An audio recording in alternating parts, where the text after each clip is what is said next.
Chapter 649. Xiaoya looked at the draft and made a call to the client. Xia Qian thought it was boring to talk to herself, so she quietly watched Xiaoya work. "Hello, Mrs. Ning, I'm Xiaoya." "Yes, yes, yes. You too. How could I? You specifically asked me to design it myself. How could I let an employee do it?" "Yes, yes, yes, it's like this. I've changed the drawing again. I think it might be more suitable for you. Of course, I need your approval before I can change it. I'll draw a neat drawing later and send it to you. Take a look. Will it be better after I change it?" No, our employees are very responsible, not just me. Okay, I'll contact you later." Xiaoya hung up the phone. Xia Qian looked at Xiaoya in a daze. "Sis, you're a little schizophrenic. You're completely different at work and in real life." Xiaoya was still immersed in drawing and carefully comparing the patterns on the Lexus. Qian, when you work in the future, you have to be very serious and responsible."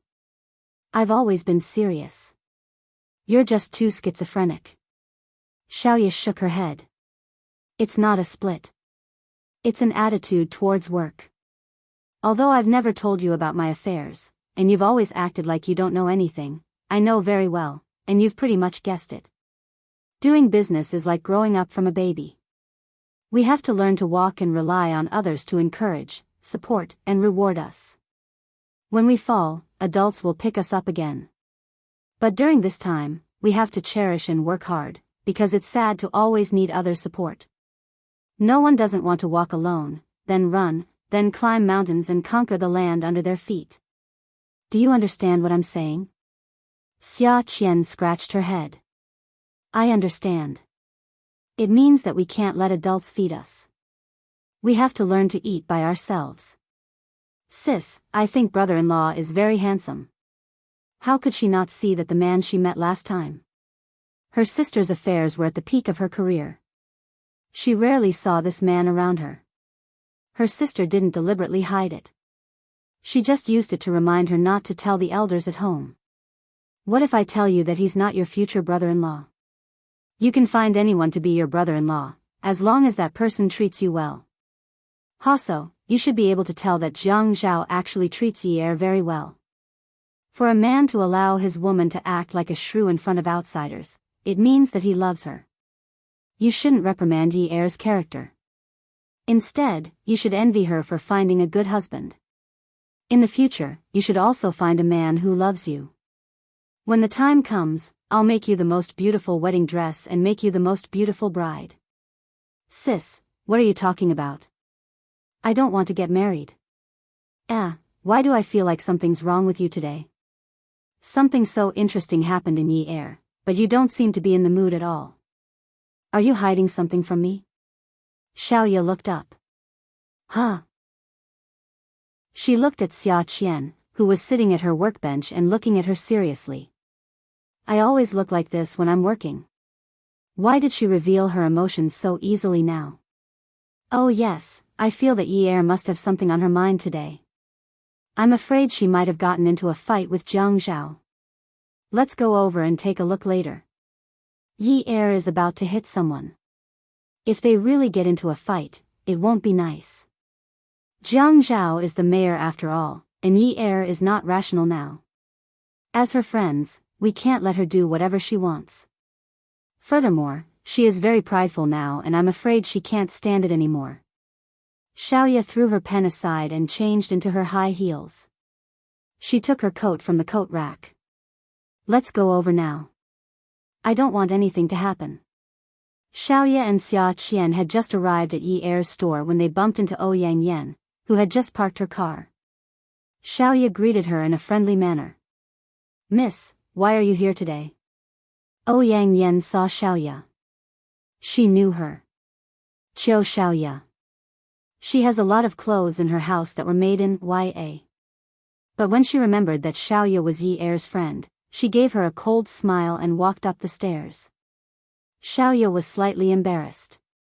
However, she was a businesswoman and had seen all kinds of rich madams, rich young ladies, and official madams. She had experienced all kinds of tempers, and this was not the first time she had seen such a cold face. She quickly hid her embarrassment and took Xia Qian's arm to follow her up the stairs. Xia Qian mumbled softly. She's so arrogant. So what if she is beautiful? She might not be able to get married for the rest of her life.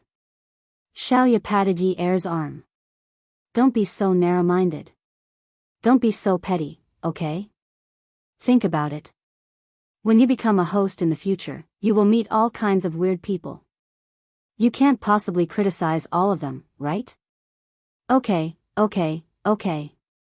Take a step back. I understand. Yi Er's store was a small space on the first floor. One had to press the elevator or walk up the stairs to the second floor. Once the elevator opened on the second floor, one would be at the front desk. Ouyang Yen went to the front desk on the second floor. Yi Er was here yesterday, but he was not today. The dance studio was not small. It took up more than 1,000 square meters of space and was divided into many classrooms. The decoration was also more upscale than other dance studios in Haicheng. Nowadays, people who hired private tutors at home would come here to learn. It was said that they had hired a few famous dancers as their teaching assistants. It was impossible to hire them from outside. There was a class every half a month, and it was quite a gimmick. She could hear the sound of the teacher teaching the dance steps or practicing the basics. Ouyang Yen asked the staff about Yi Er's whereabouts. Almost no one could resist Ouyang Yan's pure as water smile and her polite and noble demeanor. Although her face was beautiful, it didn't make any women feel threatened. Yi Er just stared at Jiang Zhao without saying a word. His eyes were about to pop out of their sockets. He did not even dare to blink. If he did, he would burst into tears. Jiang Zhao rubbed his chin. Yin Yi, it's been so long. You still don't believe me? I haven't contacted her since. Just now, I couldn't get through to your phone, so I called her. Yi Er sneered at this moment. Jiang Zhao, who are you lying to? You even gave her your credit card. Does Ouyang Yen lack money? Calculating the expiration date of the credit card, that card was applied for in the past 2 months. You say you haven't contacted her? If you haven't contacted her, then why did you come to me with the card you gave her to show off? When did I give her a card? Jiang Zhao was also furious. These words were clearly shouted out with bulging veins. This was simply an attempt to pin a crime on him. He should have swallowed the humiliation in the past. Regardless of whether he had the other party's dao or not, the matter was there. If he didn't make things clear then, he wouldn't be able to make things clear in the future. He could not do anything about it. But Yi Er said that he gave his credit card to Ouyang Yen. This was simply ridiculous. With his current relationship with the family Ouyang, it was impossible for him to apply for Ouyang Yan's own card, let alone apply for Ouyang Yan's own card. Yun Yi. You've learned how to slander people for no reason, haven't you? Yi Er grabbed the newly drafted package form on the table and smashed it on the ground. Am I slandering you? The card that Ouyang Yen used in front of me yesterday was your card. You are Jiang Zhao's card. You said that you wanted to lead a good life, Jiang Zhao. You were the one who said that you wanted to lead a good life and lead a new life. Ouyang Yen is pregnant now. Yi Er stomped hard on the form on the ground. She finally blinked, and with this blinking, she lost all her strength. What does her pregnancy have to do with me? Jiang Zhao grabbed Yi Er, who was venting, and held her in place. Tell me, what does her pregnancy have to do with me? What does it have to do with me? Jiang Zhao was about to go crazy because of this matter. He hadn't had a moment of peace in the past few months. When he thought about ruining the family Ouyang, he finally felt that he could vent his anger. Now that this matter had suddenly come knocking on his door, he also wanted to smash things. He also wanted to vent his anger with all his might. TMD. What did Ouyang Yan's pregnancy have to do with him? If it has nothing to do with you, then why did she go to 9th Mansion? She said that the child she's pregnant with is yours. It's yours. It's yours. Yi Er really went all out this time. She pulled open Jiang Zhao's suit and unbuttoned the top 2 buttons on his shirt. Then she bit down on his shoulder, whimpering as she bit. It was already painful to break the skin. At this moment, Yi Er's tears dripped into the broken flesh. Jiang Zhao frowned and hissed, "Yun Yi, you won't believe me for the rest of your life, right? If she says it's mine, then you'll think it's mine, right?" Yi Er was trapped in Jiang Zhao's arms. The moment she let go of Jiang Zhao, she slumped back weakly. There was still some blood in her mouth. She was so angry that the lipstick on her lips had stained Jiang Zhao's shoulder. Her lips were stained with the blood from Jiang Zhao's shoulder. "How am I supposed to believe you? Jiang Zhao. What about the child? What should I do?" Jiang Zhao was so angry that his tall body was trembling. He reached out to grab Yi Er's shoulder and shook her forcefully. When he glared at Yi Er, his eyes were filled with anger and disappointment. "I told you. It has nothing to do with me. I didn't sleep with her. How many times have I told you that I don't have any memories of that period of time? How many times have I told you that I don't remember sleeping with her? I don't feel anything at all, Yun Yi. You'll never believe me. If I slept with you, even if we didn't do it, even if we just kissed and hugged, there's no way I wouldn't remember it at all. Why won't you believe me?" Jiang Zhao was already tired of explaining. Just as he said, how many times had he said it? How many times had he said it? But Yi Er always judged him based on what other men did. In her eyes, even if a man was caught in bed, he would say that he was seduced by another woman. Even though the office door was closed, the 3 people outside could still hear the argument inside. Even though Xiaoya was quick-witted, when she heard the argument, she went to look for the supervisor and asked her not to come to the office. The supervisor was familiar with Xiaoya and knew that Xiaoya and Yi Er were good friends, so she agreed to let Xiaoya go. She even called out the person in the finance office and told her not to work for now. If anyone wanted to come to the office or finance office to look for Yi Er, the supervisor would stand at the end of the corridor and send them away. Xia Qian wondered if she should go in and persuade her. Xiaoya pulled her back and glanced at Ouyang Yan, who was standing beside them. She saw that Ouyang Yan was still standing there elegantly with a slight smirk on her face. She looked a little smug. Smug? Smug. She wasn't mistaken. This woman had heard the argument from outside the door and looked a little smug. Originally, Xiaoya wanted to ask Ouyang Yan to leave, but Ouyang Yan said that she and Jiang Zhao were friends. Now that she thought about it, something was wrong. If they were friends, why did Yi Er have such a reaction when she saw this woman yesterday? Xiaoya had a lot on her mind. She wanted to ask for an explanation, but Ouyang Yan had already taken a step forward and opened the office door. "Mistress. Come and see." Songshu 566. Chapter 650. A word suddenly popped up in Xiaoya's mind.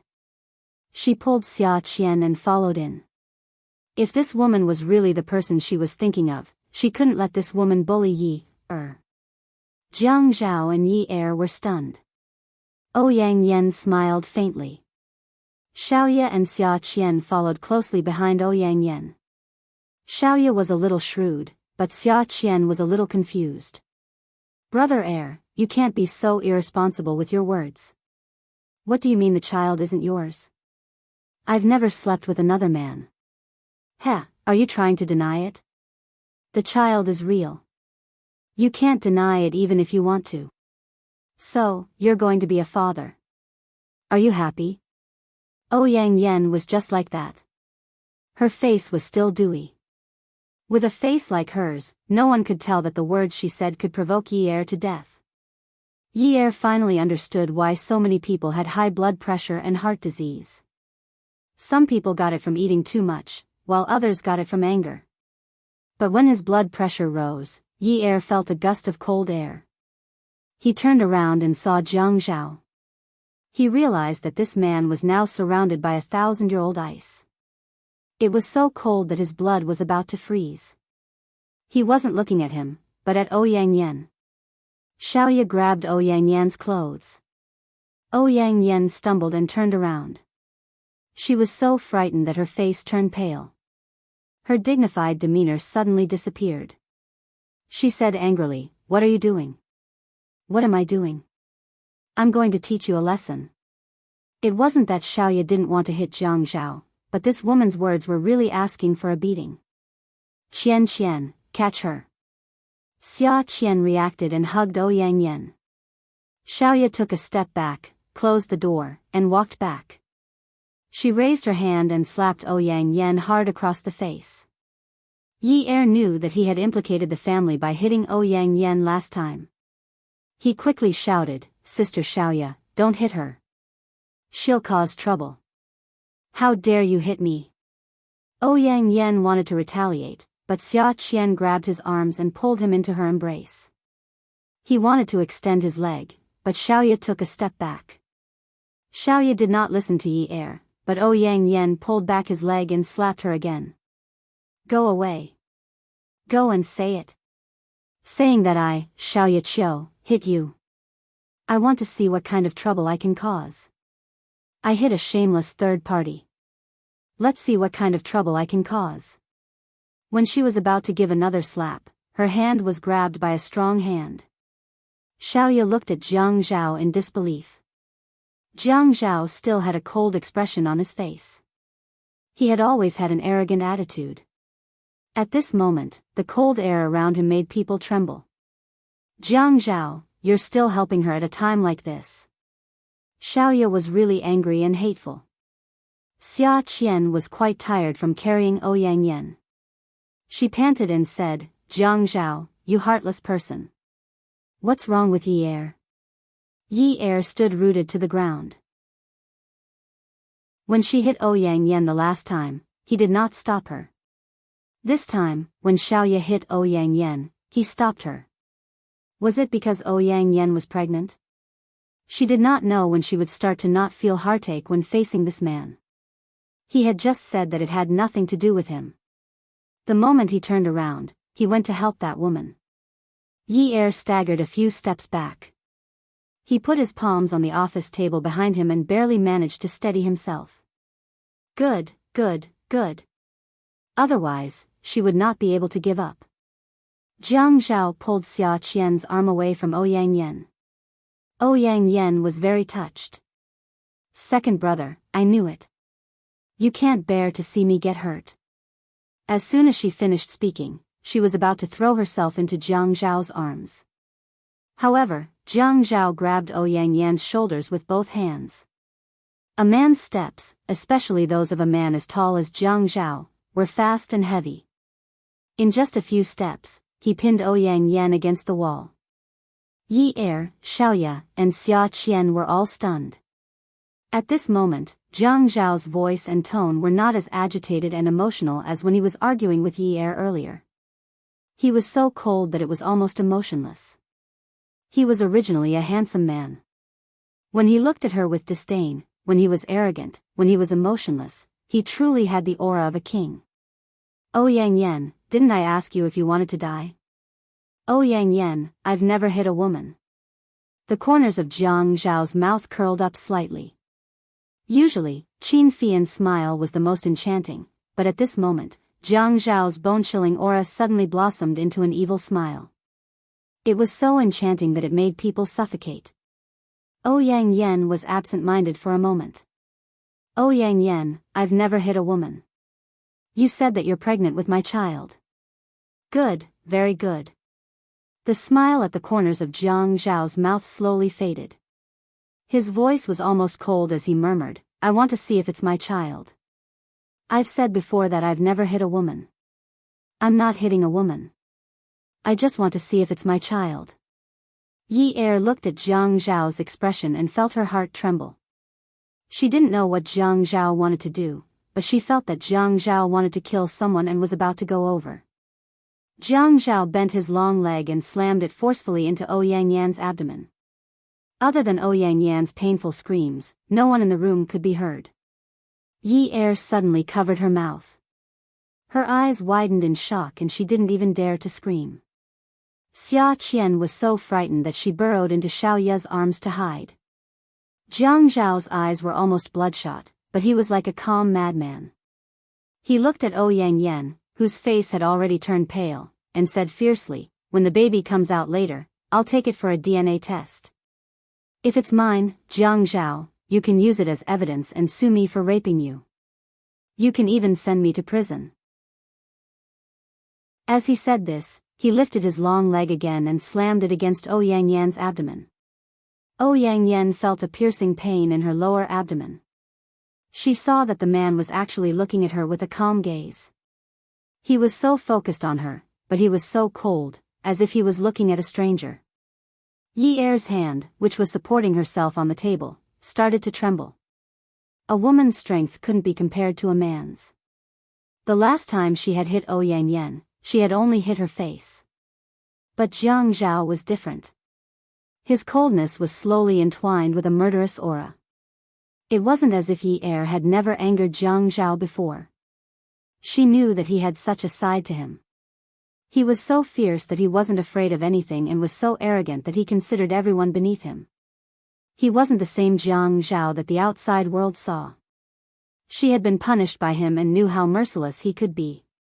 Yi Er and Xiaoya rushed over at almost the same time and pulled Jiang Zhao back. Xiaoya knew that the situation had reached a point of no return. Yi Er was definitely in a state of confusion. Xiaoya squatted down and hugged Jiang Zhao's leg. She wanted to lift it up again, but the man's muscles were as hard as steel. She couldn't control it on her own. She turned her head and shouted at Xia Qian, who was already scared out of her wits, "Xia Qian. What are you doing? Come and help." Xia Qian panicked, but she had to listen to Xiaoya. She ran over and imitated Xiaoya. She squatted down and stood behind Jiang Zhao. She hugged his leg. Yi Er stood on the other side of Jiang Zhao. She was originally holding onto his arm, but now she wrapped her arm around his neck. "Ah Zhao, ah Zhao." She tried to use the name that would soften his heart the most to wake him up. "Ah Zhao, don't do this. Don't do this. Someone will die. Don't do this." At this moment, Jiang Zhao was like an out-of-control beast in Yi Er's eyes. He wouldn't listen to any advice. He was a beast that wanted to achieve his own goals. He wanted to get rid of the people who were invading his territory.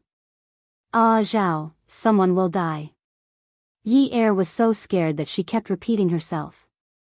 Not to mention that Ouyang Yan was pregnant. Even if she was a normal woman, how could she stand being treated with such force by a man? Jiang Zhao was still holding onto Ouyang Yan's shoulder. He said coldly, "Is your stomach starting to hurt? Is there anything that is leaking out? If it does, I'll get a forensic doctor to come over and examine it." Yi Er's lips were trembling. She felt her entire body turn cold. She knew that Ouyang Yan must be feeling cold as well. Ouyang Yan's lips started to turn pale. Beads of sweat formed on her forehead. Her tears had been flowing for a long time, but they didn't move the man. She gritted her teeth and said hatefully, "Jiang Zhao. You beast." Jiang Zhao's gaze was cold. "Yes, I'm a beast. Is there anything leaking out?" As he spoke, his legs started to struggle again. Xiaoya and Xia Qian were girls after all. Even though they were using all their strength, they still felt that fighting against this man was simply courting death. Xiaoya and Xia Qian wrapped their arms around Jiang Zhao's leg. They used one hand to hold onto their other wrist tightly. Their wrists were red and painful from the pulling. Xiaoya looked up. "Yi Er. Hurry up and call an ambulance. There's the smell of blood. Hurry." After Yi Er came back to her senses, she suddenly let go of Jiang Zhao. She staggered to the desk and started to dial 120. Jiang Zhao smiled. "Very good, it's leaking out." He loosened his grip on Ouyang Yan's shoulder. His shoulders drooped weakly. It was as if he had used up all his strength just now. At this moment, he couldn't muster up any strength. Xiaoya realized that something was amiss. She immediately stood up and called out to Xia Qian, Qian, don't stand behind him. Be careful not to crush you. Jiang Zhao rubbed his forehead, his shoulders drooped, and his eyes wandered around. When he saw the sofa, he walked over weakly and sat down. He leaned back, raised his head, and said softly, very good. Get someone to appraise it. Xia Qian was so frightened by Jiang Zhao that she didn't say a word. It was as if she had lost the ability to speak. Even though Xiaoya had been through a lot, she turned around to support Ouyang Yan. Let me help you over to the sofa. The ambulance will be here soon. Ouyang Yan clutched his stomach and stared at Xiaoya with hatred. You will all suffer retribution. Xiaoya didn't argue. Yes, you're right. We will all suffer retribution. Don't get agitated. Jiang Zhao sat on the sofa without saying a word. He just leaned back with his head tilted up and his eyes closed. He seemed to be resting and ignored everyone. Yi Er didn't dare to leave. Xiaoya and Xia Qian took Ouyang Yan to the hospital. Ouyang Yan had a dilation and was transferred to the ward. Xiaoya gave the doctor a red packet and took the embryo sac. She also bribed the doctor to keep it and get the DNA report done. Xia Qian didn't understand. Sis, if this embryo sac has nothing to do with Jiang Zhao, then if this woman sues Jiang Zhao, will Jiang Zhao's responsibility be lighter? In Xia Qian's eyes, this was a legal society. Jiang Zhao's actions were already considered intentional harm. He used violence to cause a pregnant woman to miscarry. This was no longer a simple dispute as simple as a slap to the face. Xiaoya thought about the people coming and going, the women going in and out of the surgeries, and she felt a little emotional. Women did not know how to protect themselves. It was the biggest mistake to have a child with a man who did not love them. After getting pregnant, they came to be a prostitute and scolded the man for being irresponsible. Had they reflected on themselves and realized that they did not love themselves enough? Wouldn't Ouyang Yan be even more foolish? Sis. Xia Qian looked at Xiaoya who was in a daze and called out again. Qian, remember this. When you have a boyfriend in the future, the first thing you need to do is not to learn how to love him, but to learn how to prevent pregnancy. Sis, you're so annoying. Xia Qian didn't have a boyfriend yet. When Xiaoya said this, she couldn't help but feel uncomfortable and embarrassed. A powerful novel, Xinwu 799. Chapter 651. Xiaoya held Xia Qian's hand. Her own hand was not as warm as Xia Qian's and was very cold. She patted her sister's hand and said with some concern, Qian, I'm not joking. There are too many uncertainties in this society. If you meet a man you like and sleep with him, even if you change boyfriends every year, break up, fall in love, sleep with him again, break up with him again, it's not that you don't love yourself. But if you're so stupid that you don't know how to use contraceptives and frequently enter the operating room, then you really don't love yourself. The simplest thing in human society is to make babies. When a man and a woman get together, it's an instinct to reproduce. It's a dream for a woman to use a child to tie a man down. Having children isn't a big deal. Do you understand? Xia Qian knew that Xiaoya was serious and also knew that she was doing it for her own good. She nodded obediently and said, Sis, what's the point of keeping the embryo sac? Xiaoya said, I'm worried that if the embryo sac goes missing, Jiang Zhao will be bitten by the Ouyang Yan. If that happens, Yi Er will be in big trouble. This Ouyang Yan is really something. She's not Jiang Zhao's child and yet she dares to anger Yi Er so righteously. She's obviously trying to anger Yi Er to death. Why would Jiang Zhao touch her? Jiang Zhao is a good person. He definitely wouldn't do anything to hurt Yi Er.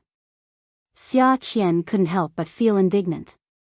Are you so sure that Jiang Zhao didn't touch the Ouyang Yan? Xiaoya smiled faintly. Then aren't you killing Jiang Zhao by keeping the embryo sac? If Jiang Zhao touched the Ouyang Yan, would he still be like that? Xia Qian got angrier as she spoke.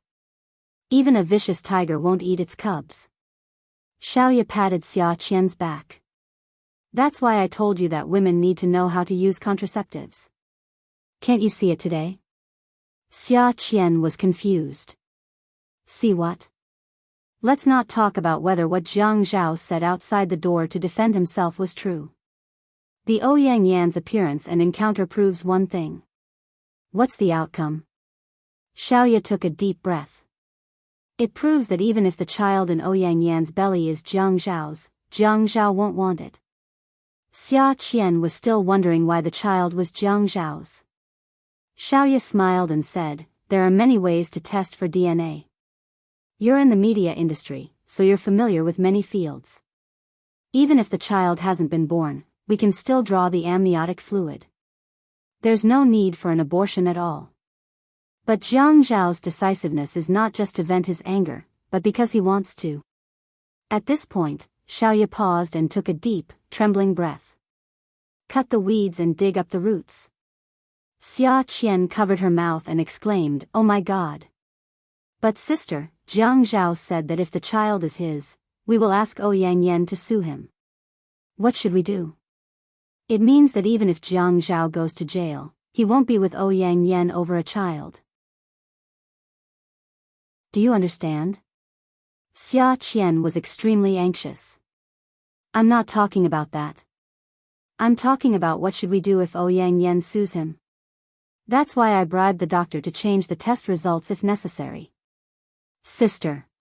How could you do such a thing? Don't worry, I'm 98% sure that the child isn't Jiang Zhao's. But Jiang Zhao is being too cruel by doing this for the sake of that 2% uncertainty. Xiaoya looked at the wall opposite her. Xia Qian, don't ever provoke a man like Jiang Zhao in the future. He's too cruel and vicious. Xia Qian seemed to understand some of it and tried to comprehend it for a while. When she couldn't understand, she looked at Xiaoya quietly. The two of them sat in a row outside the corridor filled with strong antiseptic. Xia Qian felt that Xiaoya was very sad today. The two of them snuggled together and sat on a stool outside Ouyang Yan's ward. A series of hurried footsteps could be heard. The two of them turned their heads to take a look. There was no one in High City that they didn't know. Ouyang Sheng was being supported by someone as he hurriedly walked in their direction. Yi Er accompanied Jiang Zhao, who was so quiet that he didn't say a word. She was afraid. Ah Zhao. She called him many times, but he didn't respond. After a while, his thin lips finally parted and he said, I'm so tired, then he sighed again. I'm so tired. The man's sitting posture didn't change. His eyes didn't open, and his eyelashes were closed and trembling slightly. Yi Er squatted on the floor and rested her elbows on the floor. She rested her head on Jiang Zhao's lap and rested her head on his forearm. Hearing Jiang Zhao say that he was tired, her heart felt like it was being twisted. She really wanted him to speak so that he wouldn't suffocate. However, the few words that came out of his mouth were like a blunt knife. It was so painful that she couldn't feel good. When he said that he was tired, there was a sense of desolation and helplessness in his voice, as if he was an old man past his prime. When he said that he was tired, there was a sense of weariness in his voice, as if he was a depressed youth. He had never shown this side of himself in front of her before. In front of her, he had always been a man who could hold up a home and support both heaven and earth. But now, he seemed like he was about to collapse. He said that he was tired. Yi Er lay on Jiang Zhao's lap and didn't get up. She lay there and felt that the muscles on his legs weren't as hard as before. She could feel his warmth. Ah Zhao, let's be good together. No matter what the outcome is, let's be good together, okay? Jiang Zhao opened his eyes slowly and looked at the ceiling. He reached out and stroked the head on his lap. Now that she was working, she would always tidy up her hair properly and tie it into a small bun on the top of her head. When she wore a black dance training outfit and stretched her body to practice her basic skills, she looked very good. His voice was still the same. It sounded lonely, desolate, powerless, weary, but it also sounded like he was confiding in her. He spoke slowly and paused occasionally. Yin Yi, you're right, after just now. I realized that I wasn't 100% sure either. I know that I was drugged that day. But I also know that there are not only knockout drugs in this world, there are also hallucinogens and many other strange things. Just like many young people who are high, and do many irreversible things after being drugged, they can't remember it the next day. I'm not sure what kind of drug I was drugged with. I only know that I don't have any memory. I know that I can't touch her. My heart is filled with you. How can I touch her when I'm sober? I'm not a man who pounces on women whenever he sees one. But, she's a prosecutor. Even if she's lying, her gaze is so firm that no one can see through her. She's so confident. Yin Yi, I'm not sure. I'm really not sure. Yi Er lay on Jiang Zhao's lap, her slender and fair hands clutching onto Jiang Zhao's pants tightly. He said, my heart is filled with you. How can I touch her when I'm sober? Yin Yi, I don't know what else I can say. I finally found out just now that I'm not sure. Maybe I touched her. Although this possibility is very small, when I think of this, I feel that I've let you down. But even if the child is mine, I won't want it. If she sues me and you want to divorce me, I'd rather go to jail than be with her. Jiang Zhao grabbed Yi Er's hand a little forcefully and fiercely. Yin Yi, if I go to jail, I'll let it go for the rest of my life. But you know that even if I caused her to have a miscarriage today, I can't go to jail for the rest of my life. Even if you divorce me. When he paused here, Jiang Zhao closed his eyes again and let out a long breath. If I come out of jail and find out that you're with another man, I'll kill you and that man. Jiang Zhao closed his eyes and repeated, I'll kill both of you. He tightened his grip on Yi Er's hand. Then he opened his fingers and immediately clenched them again and tightened his grip. People love to say that dripping water could wear a stone. What about love? He didn't know when he started to fall in love with her, and he didn't know when she started to fall in love with him. He couldn't tell the time or the place. He only knew that one day, he wanted to have her and only he could have her. No one else could covet her. He even asked her not to look at anyone else. Even if she smiled when she talked about someone else, it would affect his emotions. He only needed to imagine why that person made her smile, and he would feel sour and jealous. It wasn't that he hadn't loved before. At his age, he should have seen through it all. He had always felt that he was a righteous but heartless person. He wouldn't abandon the righteousness that he valued. For example, he could protect the brotherhood between brothers. Even if he knew that he was walking this path because he wanted his family to go further, he was still willing to do so. But when it came to love, he was heartless. If the Ouyang Yen said that he was a beast, he would say that he was a beast. To the Ouyang Yen, he was a beast. But if he didn't do this, he would be a beast to Yi Er. He had no choice but to choose between the two. He almost never thought of choosing. He was afraid of being tortured. But he had never been a man who was afraid of being tortured. But in the past few months, he had suffered enough. Sometimes, he would even give up and think about what was wrong with him. For a man like him, he could find any kind of woman. What was so good about Yi Er? He was so thick-skinned to please her. Whatever she wanted to do, he would let her do it. Following a woman's wishes and doing what he liked was his demeanor. Under normal circumstances, he should get something in return. But he didn't get it. He still got her distrust and her unforgiveness. He had done something wrong, and then she confronted him.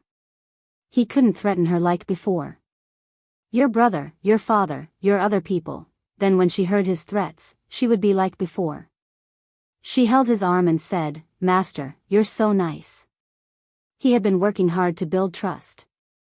He wanted to break through. He wanted to go back to the time before that night. He only wanted to remember that she said, Jiang Zhao, I love you. He didn't need to remember the rest. He didn't need to remember it. He often thought about it. He had missed it for so long.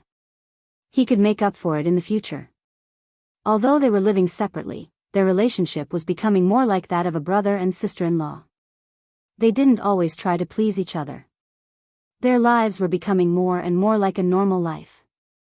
But the news of the Ouyang Yan's pregnancy almost interrupted all of his plans and dreams.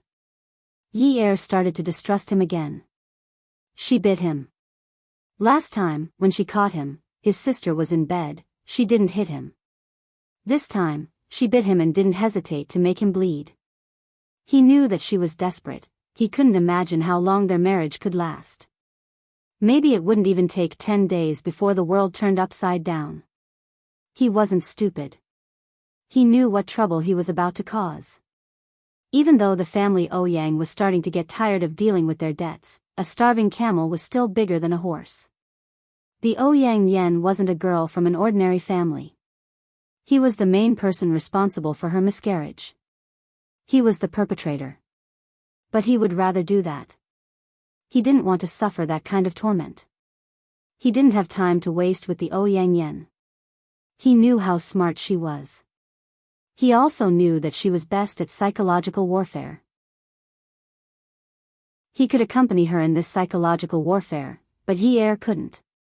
Yi Er didn't have that kind of quality. He could only cut the weeds and eliminate the roots. A thought suddenly arose in his mind. No matter if it was true or not, he had to be 100% sure that the dust would settle. He knew that he couldn't retreat. There was lava in front of him, and behind him was a cliff. He would either burn to death or fall to his death. But he couldn't just stand there and wait until he died of anxiety. Awesome novel, Shinwoo 799. Chapter 652. He knew that he was not a good person. He had never thought of himself as a good person. In this world of power, money, beauty, and lust washed over his soul every day. He was unable to purify himself, and he was unwilling to be purified. If he did not act ruthlessly, in the future, either he or Yi Er would be tortured to death. At this moment, Yi Er was kneeling beside Jiang Zhao. When she heard him speak so viciously, she felt like there were worms gnawing at her heart bit by bit. Starting from the edges, they slowly gnawed at her heart. She wanted to struggle and escape, but her heart was surrounded by worms. Every time she moved, it would itch and hurt even more. Her heart was thumping wildly. After she calmed down, she couldn't help but lower her head and smile. When she raised her head to look at Jiang Zhao again, she reached out and caressed his face. Again and again, she pressed her fingertips against his jaw and massaged it. His beard was shaved clean in the morning, but sometimes she liked to see some stubble on his jaw when he woke up in the morning. That proved that they had spent another day together. Then don't go in. If you go in, you can't control me. Can you control me? Jiang Zhao opened his eyes and sat up straight. He lowered his head and was about to fly into a rage when he saw Yi Er's tears suddenly rolling down her cheeks. He saw that her eyes were red, the tip of her nose was red, and there was a trail of snot running down her nose. Her tears flowed for a while, and she sniffled. Then she opened her mouth and exhaled. When she exhaled, her lips were trembling. Actually, it wasn't her lips that were trembling, it was her jaw that was trembling when she opened her mouth. He said leisurely, "You can try." Although her tears were still flowing, she couldn't help but smile. She reached out and slapped Jiang Zhao's thigh a little angrily. "Heh, can you be more humane? So many people have been sent to prison, but they're all afraid of wasting their women's youth. They're all asking them to find another man while they're still young. You're really..." Jiang Zhao pulled up the hem of Yi Er's sweater. Yi Er thought that Jiang Zhao was going to be a hooligan and was about to scold him for being a shameless jerk when Jiang Zhao covered Yi Er's nose with the hem of the sweater. He wiped the snot off the sweater and put it down. "Really, what?" Yi Er lowered his head and saw the snot on his clothes. He grimaced in disgust and shouted angrily, "Seriously? But... reason. You..." Jiang Zhao seemed to be in a better mood. "Yes, I've always been unreasonable. Who told you to beg to marry me? What are you going to do now?" Recalling that he was the one who proposed to her, Yi Er felt a little embarrassed, I just wanted to put on airs. What's wrong with that? There's no use pretending to be pretentious. She's still my wife, Jiang Zhao. Ouyang Yan's ward defied the silence written on the corridor. Ouyang Sheng was furious. Go, go, go. Go and investigate. Where did the baby come from and how did the miscarriage happen? He only remembered that his granddaughter had called him a while ago and said that she had been admitted to the hospital. After being given anesthetics, she had fallen asleep and he couldn't get anything out of her. Ouyang Sheng was furious and his voice wasn't soft. Xiaoye and Xia Qian, who were sitting in the corridor, heard him clearly. Ouyang Yan didn't wake up. Ouyang Sheng heard from the nurse that she and Xia Qian had sent Ouyang Yan to the hospital and insisted on detaining her. Xiaoye wasn't anxious. It was good that at least Ouyang Sheng didn't know that his granddaughter was pregnant. He should let Yi Er know about it, regardless of whether it was worth it or not. Actually, Xia Qian's courage wasn't small, but she wasn't that big either. Although she always made mistakes, she was relatively honest in her studies. She didn't have the bad habits of a child who got into fights, so she felt that it was a big deal that she was detained by Ouyang Sheng. Sis, what should we do? What are you afraid of? Are you afraid that the old man will eat us up? Losing Xia Qian and Haiqing isn't a big deal, but what about the disappearance of the famous designer, Xiaoye Qiu? Moreover, isn't this a public hospital where people come and go? Would he dare to stab me in the back in front of everyone? Xiaoye casually brushed her hair behind her ear. Sis, why are you so calm? Xia Qian realized that her legs were trembling. That old man didn't look like a good person. He looked fierce and fierce. Moreover, wasn't the fourth master of Haiqing very powerful? This was really terrible. Xiaoye burst out laughing. You said it. This is a lawful society. Pfft. Xia Qian looked at Xiaoye and couldn't help but spit. The men brought by the fourth master were all in black suits. Legend had it that the men in black suits were all from the underworld. The people in the underworld would often ask people to eat bullets. This was how it was portrayed in Hong Kong movies. Moreover, the things that Jiang Zhao did today were not things that people from a lawful society should do. What her sister did was even worse. Giving red packets to the hospital was not allowed, right? Giving money to the doctor to do a private DNA test without the consent of the embryo's owner and without the police's permission was not allowed, right? Also, threatening to change the test results was not allowed, right? She did so many things in a few hours that were not allowed, and she still had the cheek to say that it was a lawful society. Pfft. Xia Qian spat again. Qiu Xiaoye, you've really learned something. What nonsense are you spouting? Xiaoye folded her arms and leaned back against the wall. She spat and said leisurely, Do you have eggs? Xia Qian almost gritted her teeth. Was this how an older sister should behave? She was so anxious. The emperor was not anxious, but the eunuch was anxious. Pfft, who was the eunuch? She straightened her body and tilted her chin. I have eggs. Where are they? Here, Xia Qian pointed at her face. My face, you have eggs, but not your face. Xiaoye chuckled.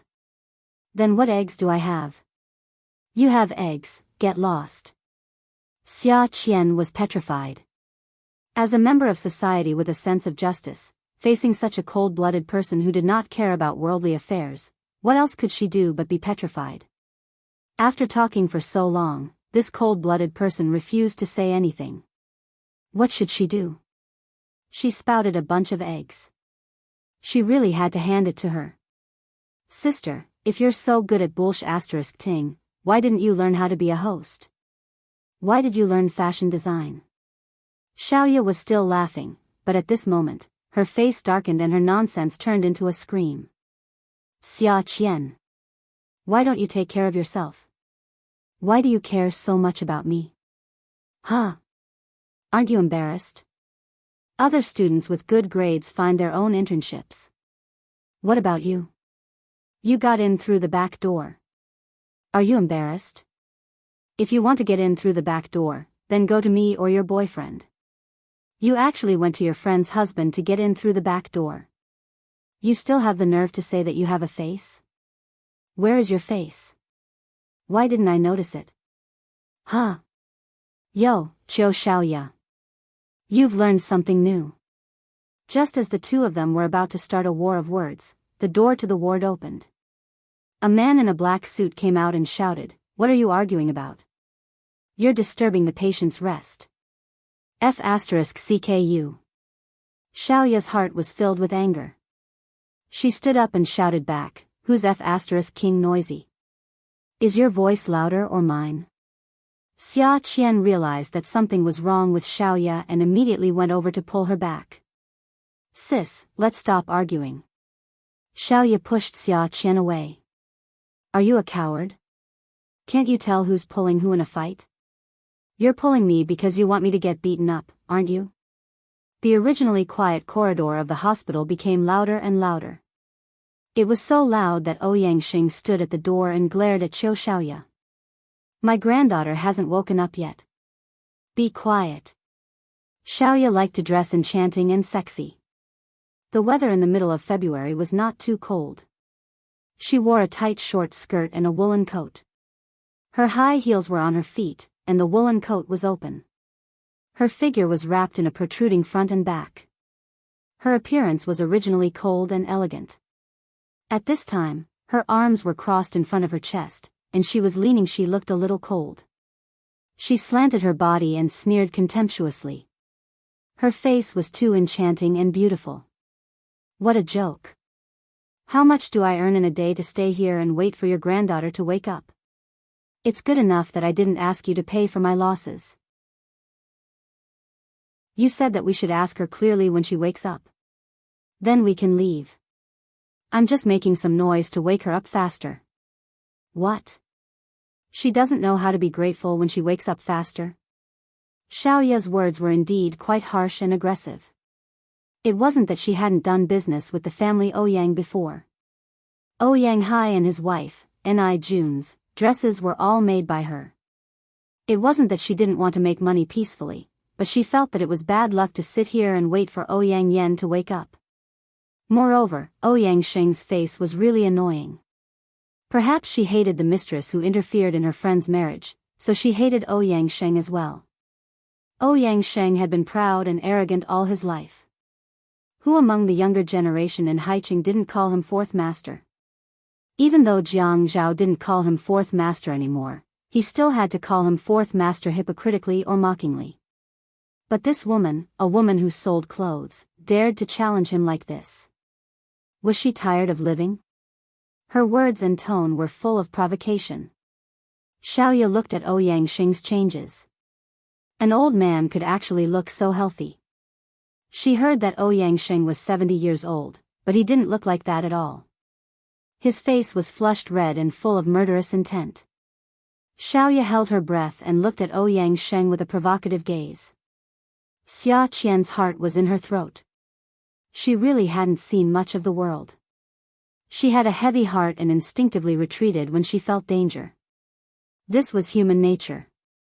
There wasn't anything wrong with it. She just felt that Ouyang Xing wasn't easy to get along with and that she should stay away from him and not offend him. "Sis, let's go sit for a while." "Sit for what? My butt is going to grow calluses from sitting." "Forget it, let's go." Xiaoya turned around and grabbed Xia Qian's hand.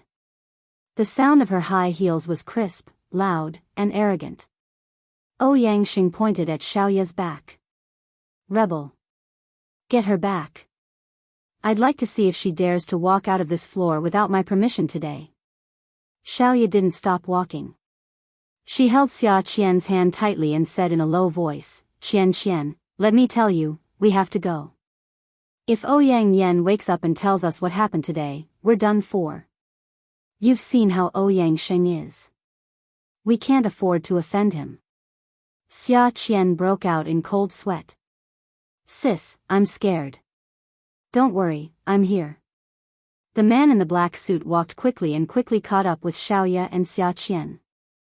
He turned around in front of them and raised his arm to block their way. Xiaoya asked calmly, "What do you want? Illegal detention?" "Miss Chiu, don't make things difficult for us." Xiaoya touched her face and pretended to be sad. She looked up at the corner to see if there were any cameras.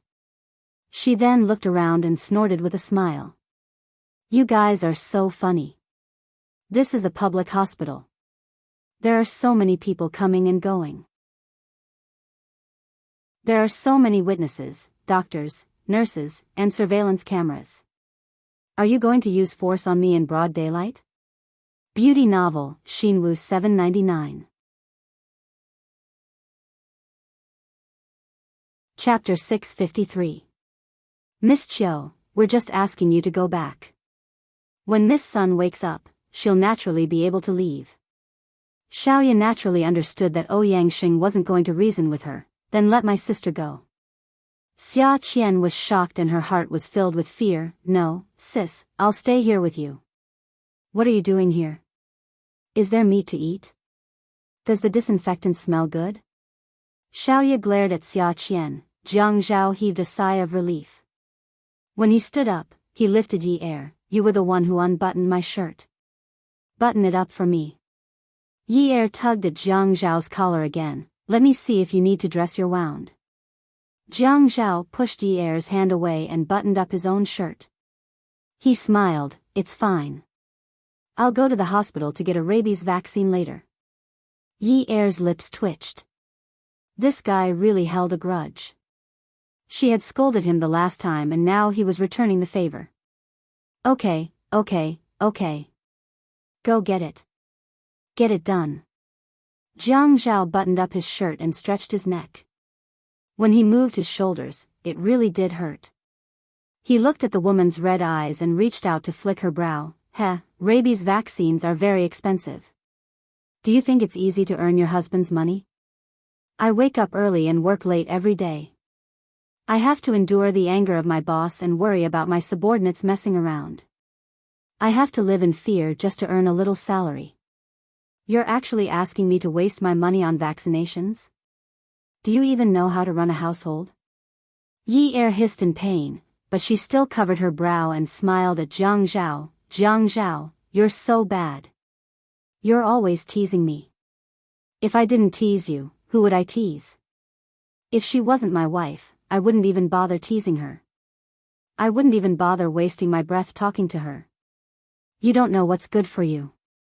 Yi Er knew that if they were to talk nonsense, there was no way she would be able to out-talk Jiang Zhao. Just as she was about to admit defeat and call a truce, Jiang Zhao reached out and grabbed the back of her head. With a gentle tug, he brought her in front of him.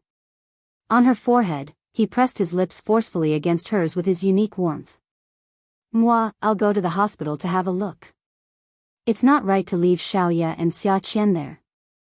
I think Ouyang Sheng is also there now. I'll go with you." "Don't go. Ouyang Yan is injured now. Ouyang Sheng must be very angry. It's not good to have another target if you go. I'll calm down when you're not here." To Yi Er's relief, after that incident, Jiang Zhao never called Ouyang Yan Yun. She really shouldn't have gone. With her around, he was always impulsive. "I'm not going. You go." When Yi Er said this, her voice was calm and there was a hint of a smile on her face. When she reached out to stroke the collar of Jiang Zhao's suit, it was soft and gentle. It was as if she was steadily stroking his heart. Jiang Zhao suddenly realized that Yi Er had grown up. She had grown up all of a sudden. Just as Jiang Zhao's car drove into the public hospital, a flashy silver Bugatti also drove into the hospital.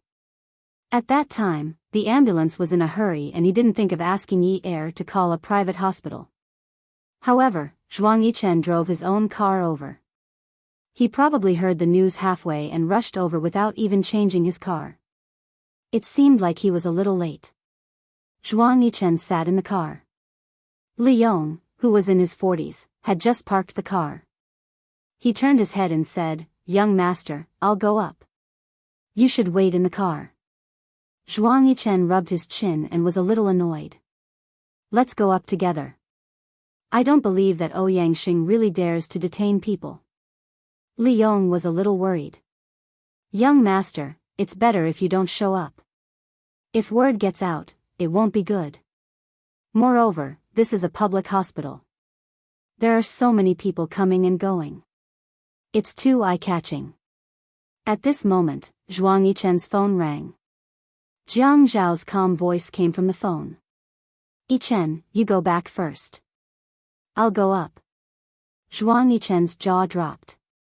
Brother Zhao, Ouyangxing is not someone to be trifled with. I don't care about anything else. Qiu Xiaoya is now my woman. Today's incident was because of your family. I want a guarantee from you. How could Jiang Zhao not hear Zhuang Yichen's dissatisfaction? At this time, he was not in the mood to bargain with Zhuang Yichen. As a man, he had to take responsibility. Moreover, Zhuang Yichen was telling the truth. Today's incident was because of his family. It was all thanks to Qiu Xiaoya and Xia Qian. Otherwise, it would have been a pot of rotten porridge. Zhuang Yichen should be responsible for the entire incident. Okay, I promise she'll be fine. I'll wait downstairs for a while. If she doesn't come down in 20 minutes, I'll go up. Zhuang Yichen took a deep breath and said calmly, I'll wait for your news. I'm hanging up. Jiang Zhao turned off the engine and hung up the phone. He opened the door and got out of the car. The man in the black suit refused to let Xia Qian go first. Xiaoya was in a deadlock with the man. Even though the inpatient area was quiet and Ouyangxing was famous, it still attracted the attention of some curious people. Jiang Zhao got out of the elevator and stood at the door. He stretched his back and walked towards Ouyang Yan's room in the inpatient area. When Xia Qian saw Jiang Zhao, she hugged Xiaoya's arm in surprise. She didn't care whether they were in the inpatient area or not. She screamed excitedly, Sister, Jiang Zhao is here. Xiaoya only glanced at him and was slightly disappointed. Ouyangxing, who was sitting beside Ouyang Yan's bed, heard Xia Qian's screams and stood up immediately. Ouyangxing walked quickly to the door and stretched his neck to take a peek. He saw Jiang Zhao greeting his men, so he went over. Sir. Although Jiang Zhao had done something to hurt Ouyang Yan, he did not have the slightest intention of pleasing Ouyangxing. The way he addressed Ouyangxing was very stiff. Ouyangxing always felt unhappy when Jiang Zhao addressed him as Sir.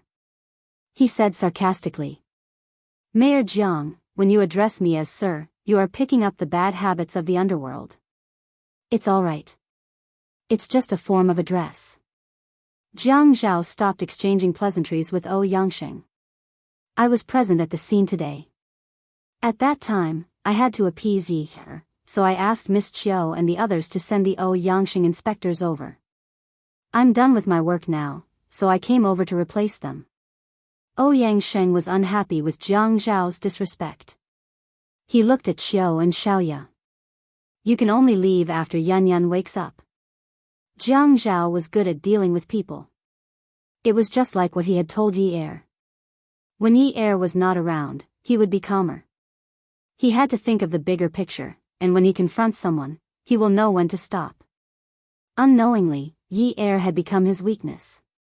Dong Xuebing smiled. Since you think Miss Qiu is better here, I will leave first. Ouyangxing knew when to step down. If Jiang Zhao wanted to leave, it would not be as easy as detaining a young girl. Since this matter was related to Jiang Zhao, it would be better for Jiang Zhao to stay here than for Xiaoya. You can leave now. Qiu Xiaoya only said, thank you, to Jiang Zhao and left with Xia Qian in her high heels. Ouyangxing turned around and led the way. When they reached Ouyang Yan's ward, he asked the staff to close the door. What happened? You have to wait until Jinan wakes up before asking. If not, you will find my one-sided story boring. Jiang Zhao pulled out a stool and sat down. He took out his phone and sent a message. She is downstairs. Did you see her? Thank you. When Jiang Zhao saw this message, he couldn't help but laugh. Zhuang Yichen had all the morals that a person should have. When they were together, what they liked the most was an equal exchange where they didn't owe each other anything. The words, "thank you," sounded very strange. Ouyang Xing knew that ever since that night at the family Ouyang's house, Jiang Zhao had always treated him like this. Jiang Zhao's attitude was known to Qin Rongfang, but Qin Rongfang did not care. This kind of junior did not even know how to respect his elders. How could he be young and promising? "Jiang Zhao, don't think that I can't teach you a lesson." Jiang Zhao looked up and stared blankly at Ouyang Xing for a while. Then, he suddenly laughed. I have been very sick recently. I need to be treated." Ouyang Xing was speechless. Xiaoya went downstairs. The ambulance had not arrived yet. She pulled Xia Qian and was about to call a taxi when she saw a familiar silver light at the exit of the parking lot. Bugatti? Zhuang Yichen's car? It was not that she had sharp eyes, but Zhuang Yichen did not need to be restrained like Jiang Zhao. He was not frugal when it came to things. His car was the same. Rich young men in Haicheng liked to buy limited edition cars to show off their wealth. Xiaoya often said that Zhuang Yichen liked to show off. He obviously wanted to show off, but he insisted that he was low-key. If he really wanted to keep a low profile, he should learn from Jiang Zhao and park a 4 to 5 million yuan sports car in a garage. Occasionally, he would drive the car assigned to him. For personal matters, he would drive a black Audi A8 that cost about 2 million yuan. He should not care about the color, the model, the style, and what was popular. However, when did Zhuang Yichen pay attention to these things? Although he said he wanted to keep a low profile, when he spent money and bought things, he was like Qin Fian. He was as high profile as he could be. That's right, the woman kept a low profile. She had never gone out with him for a proper meal. That was only for her. Every time she held a press conference, he would insist on bringing a woman to support her. It was as if he was afraid that she did not know about his taste and charm. Xiaoya stomped her foot. She was angry. She had to find a man and get married. I don't want to fool around with him anymore. Zhuang Yichen, who was sitting in the car, had a ruthless look on his face.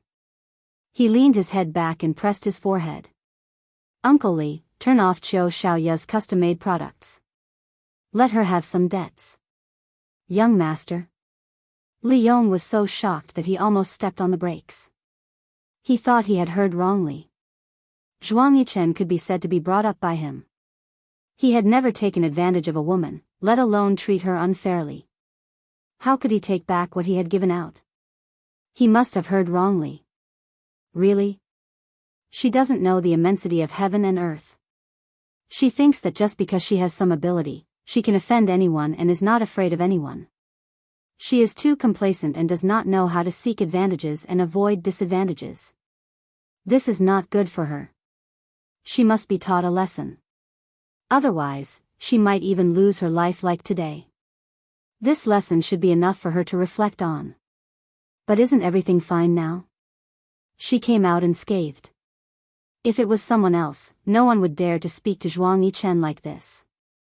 But this person was Li Yong. He was someone whom Zhuang Yichen respected. So, it was not strange for him to explain patiently. That's because Jiang Zhao had gone, and I also know about it. So, she should be fine today.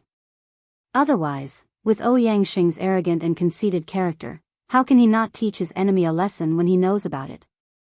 If that's the case, Ouyang Xing will also close down her shop. She might not have any debts, but it's hard to say if she will be hurt. Li Yong immediately understood. I will get it done. Thank you for your hard work. Yi Er was worried. Although she was calm when Jiang Zhao left, she thought about him going to the hospital and Ouyang Yan losing her child. What will happen? Jiang Zhao said that Ouyang Xing should have gone to the hospital. Would his father-in-law whip him again this time? Beauty novel, Hongcha 866. Chapter 654. Yi Er reached out and grabbed the sweater over her heart.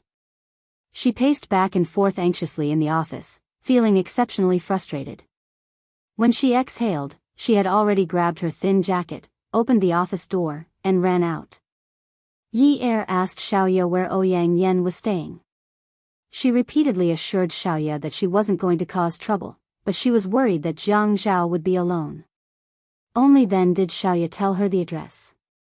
When Yi Er entered the ward, Jiang Zhao's face darkened. "What are you doing here?" I came to take a look." Yi Er was a little timid.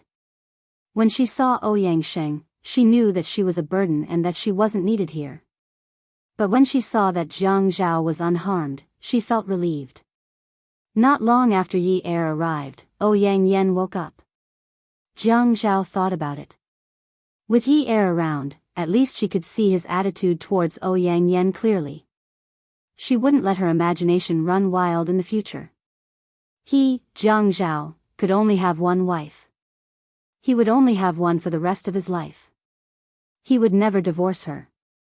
His children would never become the children of a single-parent family. He held Yi Er's hand as they stood in the ward. Ouyang Sheng looked at Jiang Zhao's indifferent expression and felt annoyed. He called the nurse over to put a pillow under Ouyang Yan's head. Yi Er was a little nervous, but she thought that this was also a good thing. Now that they had gotten into trouble, it was their first time facing it together. No matter what punishment Jiang Zhao would receive, she would stay by his side and watch over him. Looking at Ouyang Yan's pale face, Yi Er couldn't bear it. But this thought only lasted for a moment. If Ouyang Yan hadn't plotted against Jiang Zhao and provoked her, how could Jiang Zhao be so ruthless? Serves him right. When these two words suddenly popped up in Yi Er's mind, she was dumbfounded. It turned out that he was so vicious. The Ouyang Yan deserved it, but Jiang Zhao suffered. Ouyang Sheng patted Ouyang Yan's shoulder with heartache and hatred. Yan, tell Grandpa what happened. Grandpa will fight to the death for you." Jiang Zhao patted the back of Yi Er's hand and said calmly, "Today." Ouyang Yan suddenly looked at Ouyang Sheng and opened her mouth, interrupting Jiang Zhao. Her voice was as soft as a mosquito's, but it was still heard clearly by everyone in the quiet environment. "Grandfather." "Yes, I was careless. I went to Yunye's place today to look for trouble, but she didn't show up. I lost my temper and bumped into the table. That's why I ended up like this." Yi Er was stunned. Jiang Zhao is astonished. Ouyang Sheng was annoyed. "Why did you go look for her for no reason?" "It's my fault." "What happened to the child?" Ouyang Sheng just remembered that he still didn't know. He was afraid that Jiang Zhao would hear him, so he whispered into Ouyang Yan's ear. Ouyang Yan slowly closed her eyes and let out a long sigh. "Don't ask anymore, Grandpa." Jiang Zhao and Yi Er's feelings were so complicated that they couldn't get over it. Logically, Ouyang Yan should hate them to death, but now she was trying to absolve Jiang Zhao. As long as Ouyang Sheng knew that Jiang Zhao was the one who did it, he would definitely sue Jiang Zhao. Yi Er thought that Ouyang Yan loved Jiang Zhao, so she must be worried that Jiang Zhao would go to jail, even if Jiang Zhao had killed her child. How strong was this kind of love? Yi Er bit her lip. She scolded herself a million times in her heart for her earlier viciousness.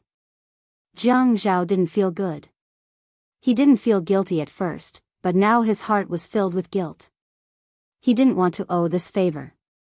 He wanted to speak up, but Yi Er pinched him and looked at him pleadingly. Ouyang Yan looked up at Yi Er and Jiang Zhao indifferently. Her emotions didn't fluctuate. "Both of you can go out. I want some peace and quiet. I don't want to say anything. I hate to hear anyone talk now." Ouyang Sheng said, "Both of you can go out." Jiang Zhao pulled Yi Er out of the room. As soon as they went out, Ouyang Yan's clear and weak eyes suddenly became fierce. Her hands clenched into fists under the quilt. She didn't want the child in her stomach. If she lost it, then so be it. But she hated Jiang Zhao for being so heartless. She knew that Jiang Zhao must have thought that the child in her stomach could be his, so he did this to her.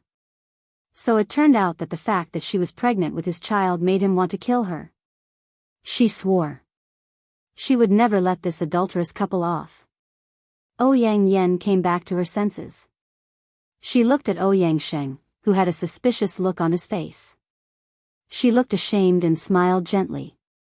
"Grandpa, don't ask me anymore, okay?" Ouyang Sheng's face turned cold. Yun, there were outsiders just now, so I couldn't embarrass you. Now you're asking Grandpa to stop asking? Whose child is it? How did it come about? Ouyang Sheng doted on his granddaughter like his life depended on it. But he couldn't help but get angry at such an embarrassing matter. "Anyway, I'll insist that it's Jiang Zhao's." Ouyang Yen closed her eyes and rubbed her temples impatiently. Yun, you've changed a lot in the past few months." Ouyang Sheng couldn't help but feel disappointed. His granddaughter wasn't like this in the past. Now, even her expression is starting to change. Ouyang Yen opened her eyes and laughed at herself. Slowly, she said weakly, "Grandpa, I think it's good to be like this now. In the past, I had to do my best because I'm a member of the family Ouyang. I had to be dignified and generous. I was the role model of all the young ladies of the wealthy families. I had to be reserved and polite because I was an outstanding seedling in the eyes of the elders of the aristocratic families." After sighing softly, her eyes were filled with fatigue. "I also know that Jiang Zhao is good. When I left High City, I already knew that Jiang Zhao was good. I'm not blind. Among the young masters of the aristocratic families in High City, there are only a handful who are as outstanding as Jiang Zhao. How many of them can compare to him in terms of upbringing and personal qualities? I didn't want to, but I was too tired from being tied up at that time, so I wanted to go out and release myself. If I made a scene in High City, what would others think of the family Ouyang? What would Jiang Zhao think of me then? I didn't waste my time away from home for the past few years. At least I know that High City is better than Jiang Zhao. I'm still young and can get married and have children immediately." At this point, she stretched out her hand from under the blanket and covered her mouth as she sobbed. When she sobbed, her speech was choppy and incoherent. From time to time, her tone would become heavier to express her dissatisfaction and helplessness. When I came back, I even bought baby's breath and lilacs. They symbolized how deeply I loved him. I wanted to express my goodwill to him, but later I found out that he was a block of wood and didn't understand the language of flowers at all. I should have known that he didn't understand these things. I said I'd stay in his apartment and he'd let me stay there, but I didn't expect him to move away. I thought that maybe he just wanted to take advantage of me. He's arrogant to begin with. After all these years, he should have been uncomfortable. But how many days has it been? That Yunyi jumped out. "Grandpa, I thought that he just wanted to take advantage of me and put on airs in front of me. I thought that he was waiting for me to apologize to him, but I thought that how could I apologize to him? He loves me. After interacting with me for a while, he won't be able to hold it in anymore and will come back to look for me to get back together with him." Ouyang Yen raised her head and roared. Her wrist was placed on her eyes, and her tears instantly wet the pillow. She muttered and repeated, "Oh, Yunyi. Yunyi is so shameless. She found out about my existence and jumped out to propose. Grandpa, have you ever seen such a shameless woman? Proposing to a man? She forced Jiang Zhao to that extent in front of so many people. If she hadn't jumped out like this, would Jiang Zhao have married her? It's impossible. Even if he wanted to marry her, he would have waited for Yun Hongwei's case to be over. It would have been at least a year or two. If that was the case, wouldn't I have had a chance if I noticed something amiss in a year or two? My chances were all snatched away by Yunyi. It's all her fault. I hate her to death." Ouyang Sheng couldn't help but feel sad. He reached out his old hand to wipe away the tears on Ouyang Yan's face. Yun, Grandpa told you a long time ago, Grandpa, I know. If I had known that Jiang Zhao liked a shameless person like Yunyi, I wouldn't have left Haiqing to go crazy. I would have just become a shameless lunatic like Yun Yi. Yun, Grandpa, don't ask me about the child. Anyway, I insist that it's Jiang Zhao's. Then can Jiang Zhao admit to this matter? I insist that it's his. He can't do anything about it. Yang Yan gritted her teeth. She would bribe the doctor. It was something that couldn't be done without money. On the way back to the office, Jiang Zhao received a call from Xiaoya. Xiaoya didn't mean to call Jiang Zhao. Instead, she called Yi Er first. Yi Er told her about Yang Yan's reaction in the hospital and felt a little upset. Xiaoya understood Yi Er a little. After all, she was young and easily moved. Moreover, Yi Er lacked love and care. She would remember anyone who treated her well. Yi Er was a woman who knew how to be grateful. At this juncture, Yang Yan's exoneration of Jiang Zhao had undoubtedly tipped the scales in Yi Er's heart. However, a bystander could see things clearly. If this matter had happened to her, she might have been moved as well. However, Xiaoya was surprisingly cold-blooded at this moment. Especially when she thought of Yang Xing's face, she got angry. She felt that there wasn't a single good person in that nest. Yi Er couldn't make sense of it. She felt that she should give Jiang Zhao a heads up. She told him about what had happened in the hospital just now. The embryo and other things had been arranged, but she was worried that there might be a change in the situation. It was best to keep an eye on it. Jiang Zhao was slightly doubtful. Jiang Zhao, don't be silly. You and Yi Er are the ones involved, anyone would feel guilty. After all, you were the one who lost the child. No matter if it's you or Yi Er, you'll definitely feel even more guilty if Yang Yan doesn't pursue the matter. Even if you didn't feel guilty at the start, I'm afraid you'll feel that you've let her down. But let me tell you, the child isn't yours, which is why she's so soft. When the time comes, there won't be any evidence left. Xiaoya felt that other than making a lot of money, she had also heard a lot of gossip. The secrets of those rich and powerful families were especially pleasant to hear. What kind of methods, what kind of opportunities, what kind of thoughts, what kind of strategies. It was as if she was watching a melodramatic 8 o'clock TV drama every day. It was as if she had done something bad and suddenly changed for the better. It might not necessarily be because she had discovered her conscience, but it might become worse. She had to remind the young couple of this problem. Therefore, she had to remind this couple that it was very necessary to sound the alarm. After all, Jiang Zhao was a man.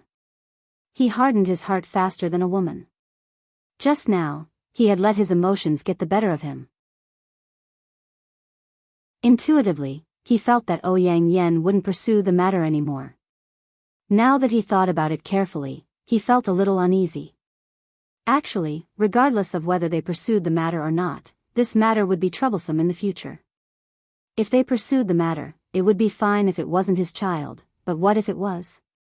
If they didn't pursue the matter, then it could be said that it was 100% his child. Both choices had risks, but after all, he trusted his own judgment more.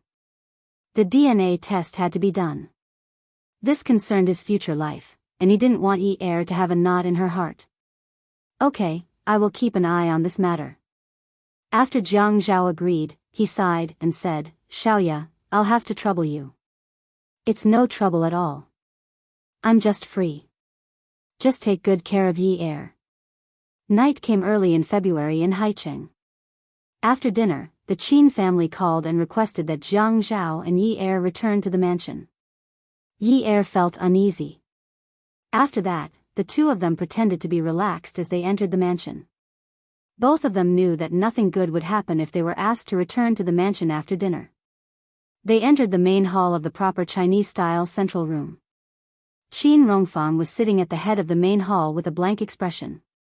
And when Yang Xing sat at the head of the first guest seat, Yi Er thought to himself, so this matter still came knocking on our door. Yi Er held on to Jiang Zhao's hand and refused to let go. It was rare for Qin Zhen to attend such a debating event. Last time, she knew that Jiang Liqin was going to blow up, so she didn't come to watch. It was useless even if she did, and she couldn't stop him. Today, she didn't ask Jiang Liqin to come and went herself.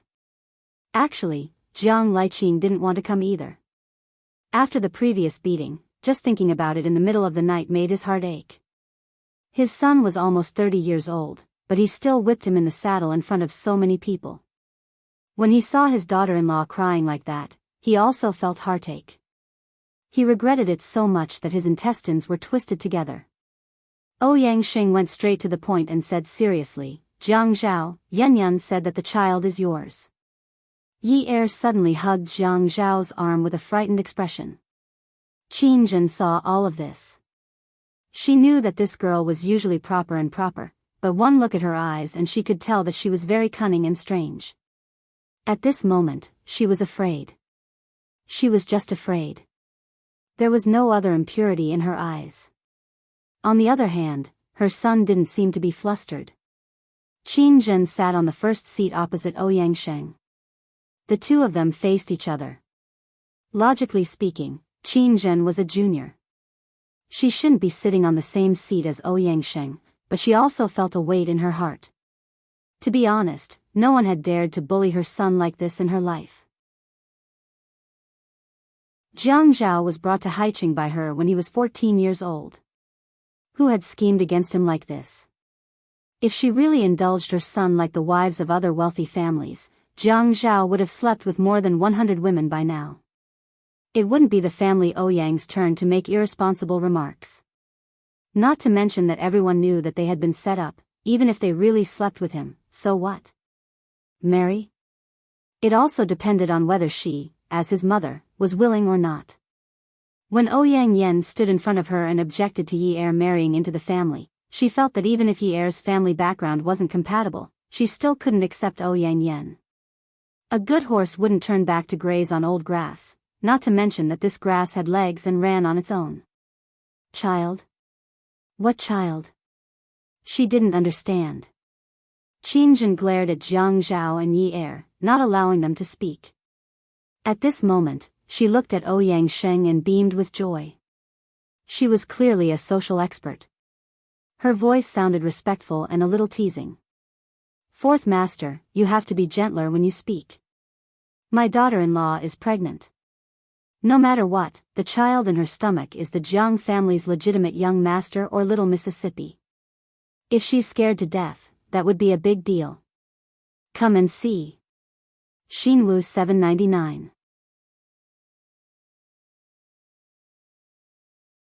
Chapter 655. Qin Zhen was a strong woman who had been through hundreds of battles. Although her marriage was not a happy one, her ex-husband did not remarry all these years and had been staying in High City. It was said that he had feelings for the army and liked this military region because he had many comrades. However, in the past 10 years, the Qin family knew that Jiang Liqing had many opportunities to be transferred to a bigger military region. Some things did not need to be said out loud. Everyone knew. Therefore, Qin Zhen was not only proud of her successful career, but also of two other things. There was a man waiting for her. She could be proud. She was very satisfied with her son. He was the second son of the Jiang family in Jiang district, the grandson of Old Master Qin in High City, the son of Commander Jiang in the military region, and the son of the chairman of Golden Investment. These were the titles that Jiang Zhao had before he was born into society. Later, more and more people would introduce Qin Zhen to others. This was Jiang Zhao's mother, Qin Zhen. When she first heard others introduce her like this, she felt that her eyes were sore. She felt that she had not lived her life in vain. Her son had become successful. She had always been proud, including when she divorced Jiang Liqing and now when Ouyang Xing came to her door to ask her son to take responsibility. As a businessman, face was just a decoration. Qin Zhen sat opposite Ouyang Sheng. After saying this, she felt happy. Ouyang Sheng snorted and turned to Qin Rongfang, who was sitting in the main seat. "Old Qin, I'm afraid this matter can't be delayed any longer." Qin Rongfang and Ouyang Sheng had been friends for decades. It could not be compared to the life-and-death friendship with Xi Jintian and Old Master Jiang, but they had done many mutually beneficial business deals. He knew that it was not appropriate for him to say what Qin Zhen could say. Even if Old Master Jiang was sitting here, he would be the same as him. Sometimes, when a woman stepped forward, things were always easier to solve than a man. Qin Rongfang turned his head and handed the teacup in his hand to Uncle Wu as if he did not hear him. He said unhappily, "Old Wu, what kind of weather is this?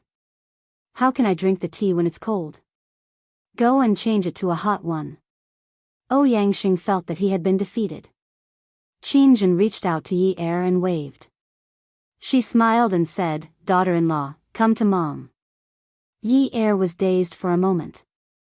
Mom? Qin Jin's attitude towards her had always been lukewarm. Yi Er knew the reason behind this. It was impossible for such an aristocratic family to not mind one's birth. Although she was lukewarm, she had never deliberately made things difficult for her. When she was being attacked from both sides, her mother-in-law warmly called herself Mother. Yi Er recalled how Zhou was so angry that her father was still lying in the hospital. Tears flowed out of her eyes. Jiang Zhao gave Yi Er a push, and Yi Er walked over to Qin Zhen. Qin Zhen was still seated. Other than Qin Rongfang, who was pretending to be a fool, Qin Zhen had the dignified aura of a head of the family. However, her speech was still very appropriate. Her voice was cheerful and heartwarming. She reached out to hold Yi Er's hand and nestled it in her palm. She was smiling more than angry, and there was even some doting. "In my opinion, our family's Zhao Zhao is the best. Daughter-in-law, do you agree?" Yi Er bit her lip and nodded obediently.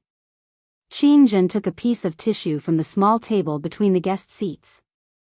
She raised her head and stretched out her arm to wipe the tears that had just rolled out of Yi Er's eyes. "As your mother, I didn't bully you. Don't cry. If you cry, Zhao Zhao will think that I pinched you and will make trouble with me." After saying this, she should have glanced at Jiang Zhao. However, Qin Jin glanced at Ouyangxing. The more Qin Jin looked at Ouyangxing's uncomfortable expression, the more she felt comfortable. "Mom, Jiang Zhao won't think that way." Yi Er was still young after all. She was afraid that her mother-in-law would misunderstand that she had instigated her husband. She would never have thought that Qin Zhen was trying to provoke Ouyangxing. "Daughter-in-law, you were the one who begged to marry our family's Zhao Zhao back then." Qin Zhen kept calling her daughter-in-law, but usually, she would call her Yi Er. At this time, she was begging to be married, and her tone was especially heavy. Ouyangxing snorted disdainfully. Yi Er lowered her head even more. At this time, Jiang Zhao also stopped standing. He smiled a little happily and sat down on the guest seat next to Qin Jin. The servant came over to help Jiang Zhao pour tea. "You begged to marry our family's Zhao Zhao. You must think that he is a good man and someone you can rely on, right?" "Mom, you're right." Yi Er's voice was very soft and very soft. She seemed very embarrassed and very touched. "In my opinion, your conditions are not very good." As soon as Qin Jin said this, Jiang Zhao coughed violently. Yi Er's face immediately turned very red. Ouyangxing smiled proudly. Qin Rongfang was very good at pretending to be a fool. When drinking tea, it was either cold or hot. It was either that the tea leaves were not chosen well or that the water used was not good enough. Qin Jin burst out laughing. "But your figure is really good. I took a look. Among the daughters of the wealthy families in High City, your figure is the best. You're not the tallest, but you're not short either. Wear a pair of beautiful high heels and match our Zhao Zhao's height." Qin Jin slapped her thigh and laughed with satisfaction. She raised her voice and said, "What a match." Yi Er sighed. Fortunately, her figure was not bad. Her mother-in-law liked her. She was so scared that she was about to sweat. "Actually, I think that among the daughters of the wealthy families in High City, the one with the best face is the girl from the Shin family. She's going to be a disaster in the future.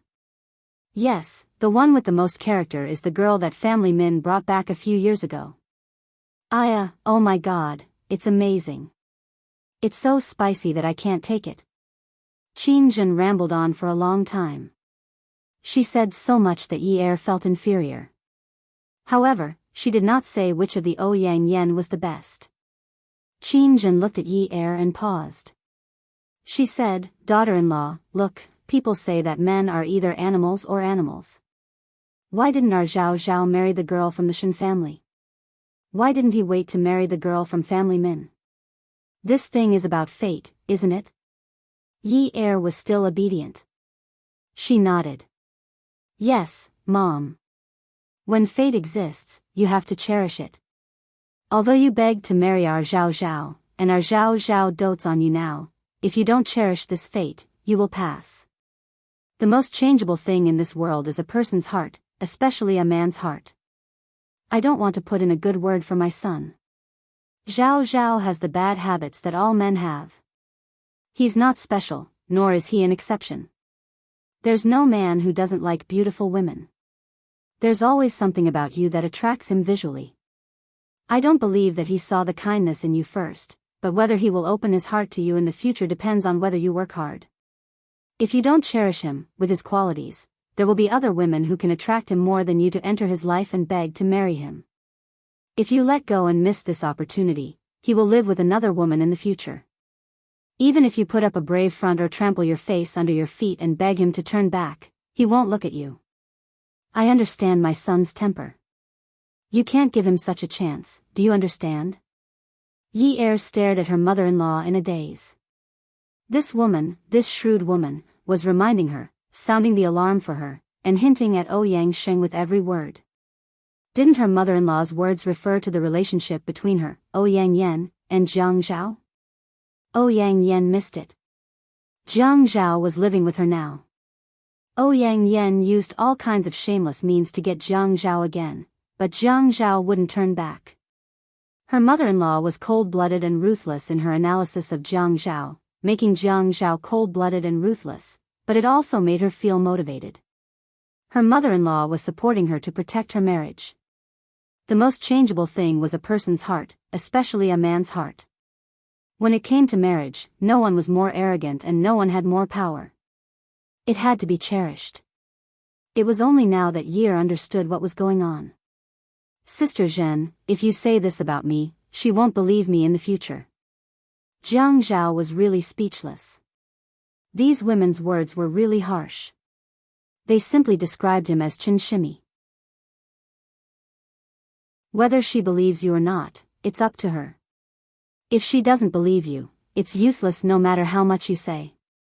If she believes you, she can tell from your words and actions whether you treat her well.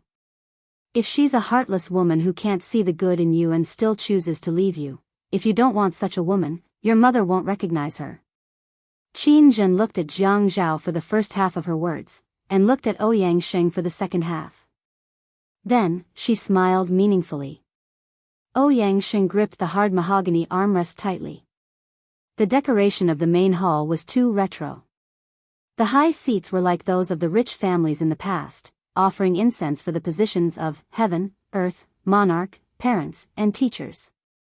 The smell of incense ashes and candles in the main hall was complex and intertwined. Jiang Zhao saw that Yi Er's back was not as stiff as before, and his heart relaxed a little. He knew that his mother was not scolding Yi Er, but he was still worried that Yi Er would think too much. Ouyang Sheng only felt that the women of the Jiang family and the Qin family were powerful. People said that men should prosper, but both times, it was the women of these two families who stood out to argue with him. Last time, it was old Madame Jiang. This time, Qin Zhen and the men of the Jiang and Qin families were all dead, so they called the women out to talk. They made him, a man, talk about trivial matters with these women. Qin Zhen, by right, you call me fourth uncle. During this time, you called me fourth master, and Jiang Zhao called me fourth master. If the Jiang and Qin families want to mess up the seniority, I don't want to interfere, but the child is miscarried. Qin Zhen stroked Yi Er's abdomen and looked at Ouyang Sheng's eyes with a worried expression. She said unhappily, "Fourth uncle, I called you fourth uncle. As an elder, how can you be so vicious? My daughter-in-law is still young, and the ancestors of the Qin family are worshipped in this main hall. I don't like to hear you curse my daughter-in-law." I'm already so old, and I'm going to hold a grandson soon. How did we offend you? She wanted to accuse him. Ouyang Sheng wanted to slap this noble mahogany chair. If the person talking to him today was Jiang Liqing or Qin Rongfang, it would be a contest between men, women. They did not speak according to common sense. They were indeed villains. Ad Songshu 566.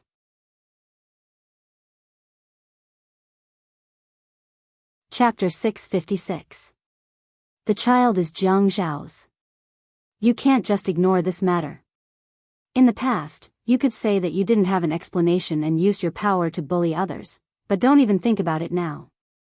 Jiang Zhao thought about it. Qiu Xiaoyou was indeed smarter than a fox. Her little fox must have changed to become more and more stupid. He didn't say anything. He just confronted this matter with a very cold expression. Ouyang Sheng was well known in Haiqing for doting on his granddaughter. However, Qin Rongfang's attitude of doting on his grandson was also a unique example in Haiqing. For a wealthy family like this, the main family name was very important. How could the grandson be treated the same as the grandson of the first wife? That was impossible, but Jiang Zhao could. Ever since he came to Haiqing, Qin Rongfang was in charge of everything, no matter big or small. He didn't leave anything to the grandson of the first wife. This was the status that Qin Rongfang gave Jiang Zhao. It also showed the friendship between the Jiang and Qin families. However, at this moment, Qin Rongfang wasn't protecting his granddaughter like Ouyang Sheng. He either pretended to be stupid and didn't respond. Just like now, he slapped the table beside him and shouted at Jiang Zhao, "Look at you. You still have the cheek to sit here." Jiang Zhao shrugged and said indifferently, "Why don't I go in first?" Qin Rongfang slapped the table again. "How dare you?" Yi Er was shocked. To be honest, they were both from wealthy families. Her family's wealthy family was too small and didn't have many connections. Moreover, her family's acting skills weren't as good as these people's. She couldn't tell if it was real or fake. She was completely immersed in the act. She was afraid that her grandfather would immediately call her father-in-law and ask him to come back and whip Jiang Zhao. Her mother-in-law held her hand. She could clearly feel the force tightening and loosening. The comforting sensation on the back of her hand indicated that she shouldn't move. "Then don't leave. Why are you so fierce? I don't owe you money." Jiang Zhao smiled. "Shameless!" Qin Rongfang shouted. It was rare for Ouyang Sheng to see Qin Rongfang angry. This person was famous for being kind and courteous, and he was good at handling interpersonal relationships. Otherwise, he wouldn't have been able to hold the position of chairman of the Chamber of Commerce for so many years. There were some matters in Sea City that could only be solved by Qin Rongfang. He wasn't as hot-tempered as most people, and he left some leeway when doing things. When he treated people reasonably, others wouldn't dare to be rude to him. Now that he looked like he wanted to eat someone, he looked very serious. Ouyang Sheng breathed a sigh of relief. "Shame on you. Now that they're here to ask you for compensation, you're trying to hide." Ouyang Sheng felt that something was amiss. Compensation? What compensation? "Let me tell you, Jiang Zhao, don't think that just because I dote on you, don't think that you can ignore the family rules and ancestral teachings just because your surname is Jiang and not Qin. Let me tell you, half of the blood in your body is your mother's. You are also a member of the Qin family. Even if you don't want to acknowledge it, the Jiang family will never acknowledge a grandson like you. If you do something wrong, you have to admit it. If you have to pay for it, you have to pay for it. Hide. Where do you want to hide? A real man isn't afraid of doing something wrong, but you have to correct your mistakes. You can't keep making mistakes." Ouyang Sheng was finally enraged. Was this whole family trying to make him look bad? Qin Rongfang. "You old man." Ouyang Sheng slammed the table and stood up. He was burning with anger. After Qin Rongfang finished scolding Jiang Zhao, he turned to look at Ouyang Sheng and put on a gentle demeanor. "Oh, "Oh Yang, sit down." I couldn't help it and scolded him. "Sit down, sit down." Yi Er's heart was thumping, sometimes fast and sometimes slow. She felt that her heart wasn't her own. She couldn't stand such a scene. She was really frightened. She was afraid of any elder's words. She kept shouting in her heart, "Dad, don't come over, don't come over." In Yi Er's heart, as long as Jiang Liqing didn't appear today, he could scold and kneel however he wanted. Ouyang Sheng saw the change in Qin Rongfang's expression and sat down. "Fourth brother, actually this matter, sigh." Ouyang Sheng let out a long sigh, looking particularly distressed and sincere. "Fourth brother, I've lived to this age and I feel that it's been too long. I can't say that I haven't made any progress. Those news a few years ago worried me so much. Look at all the big families in Haicheng. Which one of them is like me? My grandson is a homosexual. You don't even know how I survived the past few years. You've also seen Fei Yan's looks. I'm afraid that those girls in Haicheng aren't as good as him. He's so tall and he's standing there, how can he be a homosexual? If it were the other big families in Haicheng, who would be able to stand this? Forget it.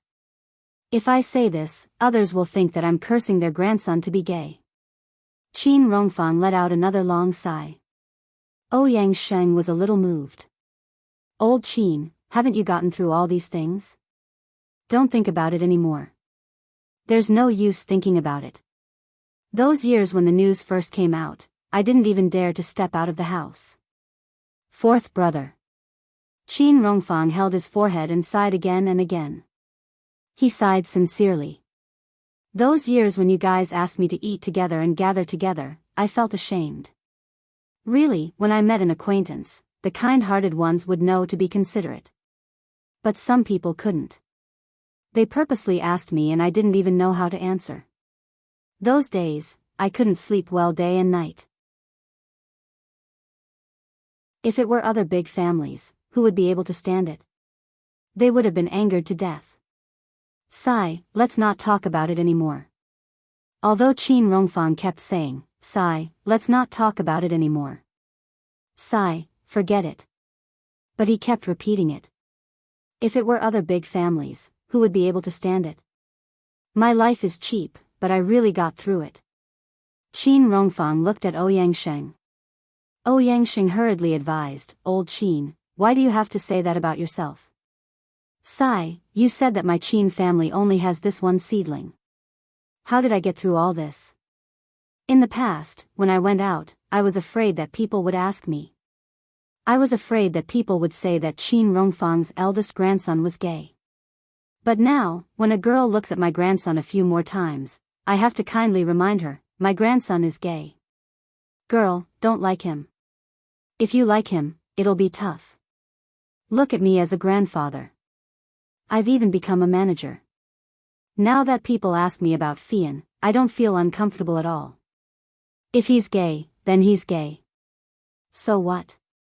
When he's going to carry on the Qin family's bloodline, we'll just do artificial insemination or IVF.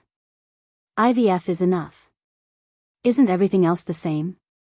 Ouyang Sheng said, "That's right. You're right to think like that. Don't always think of a dead end. That's right. People just can't stand it when they encounter unforeseen events. Just like after Jiang Zhao and your family's Yen girl had that thing. At first, I also felt that it would damage my prestige and image. I was afraid that if it spread out, what would I do? Now that I think about it, no matter how big this matter is, can it be bigger than Fian being gay? Don't you think so? Old Fourth?" Ouyang Sheng obviously didn't know that he had been played in such a roundabout way. This old man. "Qin Rongfang, you schemed against me." Qin Rongfang's expression was as indifferent as an immortal's, and his voice was modest and polite. "It's not a scheme. If you ask me, this matter is really not that big. Whether the child is Jiang Zhao's or not, I won't respond to this question. I don't know if they have intimate relations, and I don't know about Yen girl's pregnancy. But, no matter what the truth is, Yen girl had a miscarriage. Our Qin family and family Ouyang are family friends. Who wants you to visit? Qin Rongfang didn't care about Ouyang Xing's bad temper. What do you think Zhao Zhao should do about this matter? The most important thing is that Zhao Zhao and Yi Yada have a good relationship now. As elders, we all hope that our children and grandchildren will be happy. Yi Yadu is pregnant, and the child in her stomach is legitimate. Tell me, as elders, should we be biased? Yi Yadu is pregnant, and the child in her stomach is legitimate. Which side? Old Fourth, put yourself in his shoes. If it were you, would you be biased? Which side? Qin Rongfang, let me tell you, don't think that you can be like this just because you're sitting in the first seat of the Qin family. Qin Rongfang straightened his body and added a sense of dignity. I don't want to be like this either. We're all doing business, and harmony brings wealth.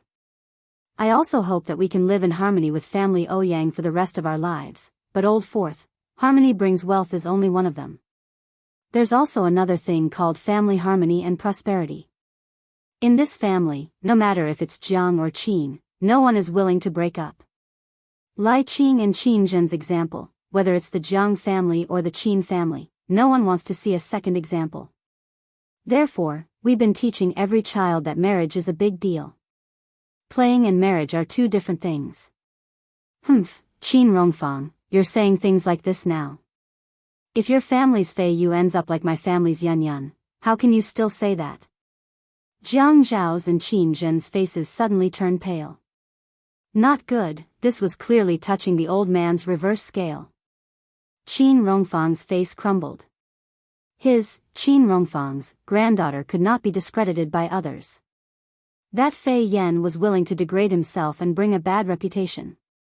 On the other hand, Fei Yu was obedient and sensible. Even the least cultured servants in the family would never talk behind Fei Yu's back. How could his granddaughter be compared to Ouyang Yin? Besides, could a girl's reputation be compared to a man's reputation like Fei Yan's? Originally, he was thirsty and wanted to take a sip of tea to quench his thirst. But at this time, he was unable to calm his anger. He stood up abruptly, the veins on his forehead throbbing. He raised the teacup in his hand and smashed it on the ground. The porcelain shards flew everywhere and the tea frothed. Qin Rongfang had always treated people well and rarely spoke ill of a tiger. But at this time, he looked at Qin Rongfang with an ashen face and said angrily, "If my family's Fei Yu dares to do such a despicable and shameless thing, I'll go to the hospital myself. I'll personally take her to the hospital to get rid of her. She dares to destroy other people's families, I'll break her legs. She still has the face to come knocking and ask others to take responsibility. I, Qin Rongfang, can never afford to lose this face in this lifetime." Jiang Zhao hurriedly stood up and strode over to support Qin Rongfang, patting his back. Qin Rongfang took a deep breath and glared at Ouyang Sheng, whose expression had changed greatly. He continued to say angrily, "Lao Si, this is the only time. If you dare to discredit my Fei Yu in front of me again, don't blame me. No. Read. Old. Feelings. Attention, Hongcha 866.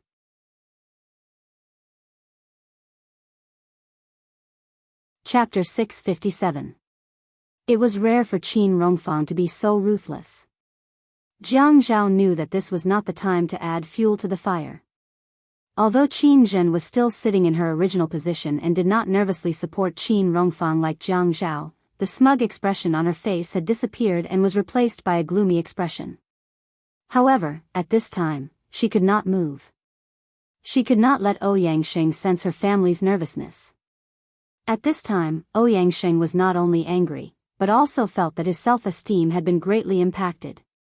Although the Qin family was the most powerful family in Haicheng, because of Qin Rongfang's gentle attitude, he had never shown any fear in front of him.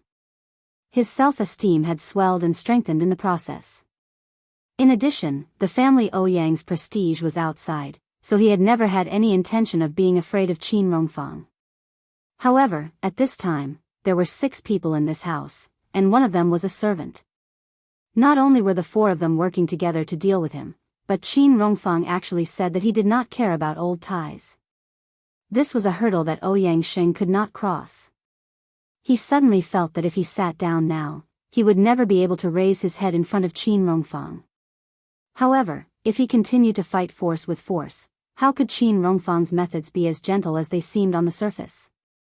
However, at this time, blood rushed to his brain rapidly. Qin Rongfang. You and I are irreconcilable. I'll keep you company. Qin Rongfang's answer was sonorous and forceful. He put his forearm on Jiang Zhao's raised arm and said to Uncle Wu, who had been standing at the side, "Old Wu, see the guest out." Ouyang Sheng was stunned from this short change of events. It was as if he had been in the human world a second ago and had gone to hell the next second. Irreconcilable with Haiqing's Qin family? He had actually pushed him to such a position. However, his face was bigger than the sky. He raised his head arrogantly, snorted, and turned to leave. After watching Ouyang Sheng leave, Qin Zhen let go of Yi Er's hand. The two of them went to support the old master, afraid that something bad would happen to him from anger. Dad, Qin Zhen brushed away Jiang Zhao's hand and helped Qin Rongfang back to the main seat. Are you better? Jiang Zhao and Yi Er stepped aside. Good. Qin Rongfang glared at Qin Zhen. I see that you're not angry at all. Dad, what are you talking about? Qin Zhen sighed. He was really an old child. He was throwing a tantrum now. Qin Rongfang snorted, am I wrong? You and Yu Jing are childhood friends, the two of you have been good sisters since young. Even when Fian and Fei Yu were born, she made the two children call you Big Aunt. They are not allowed to call you Aunt. You are her maternal family. Now that she and the child's father are abroad, she entrusted the child to you. How can you sit still when others talk about her daughter like that? Qin Zhen laughed when she saw Qin Rongfang's expression. Dad, what are you saying? Yu Jing likes to enjoy life, so she went abroad with her younger brother to spend some time alone. She left the children at home and asked me to take care of them. I should be grateful that the two children call me Aunt instead of Aunt. Is there a difference? Why not? Then if they call me Aunt, shouldn't I represent the Qin family to take good care of the two children? Qin Rongfang was stunned for a moment.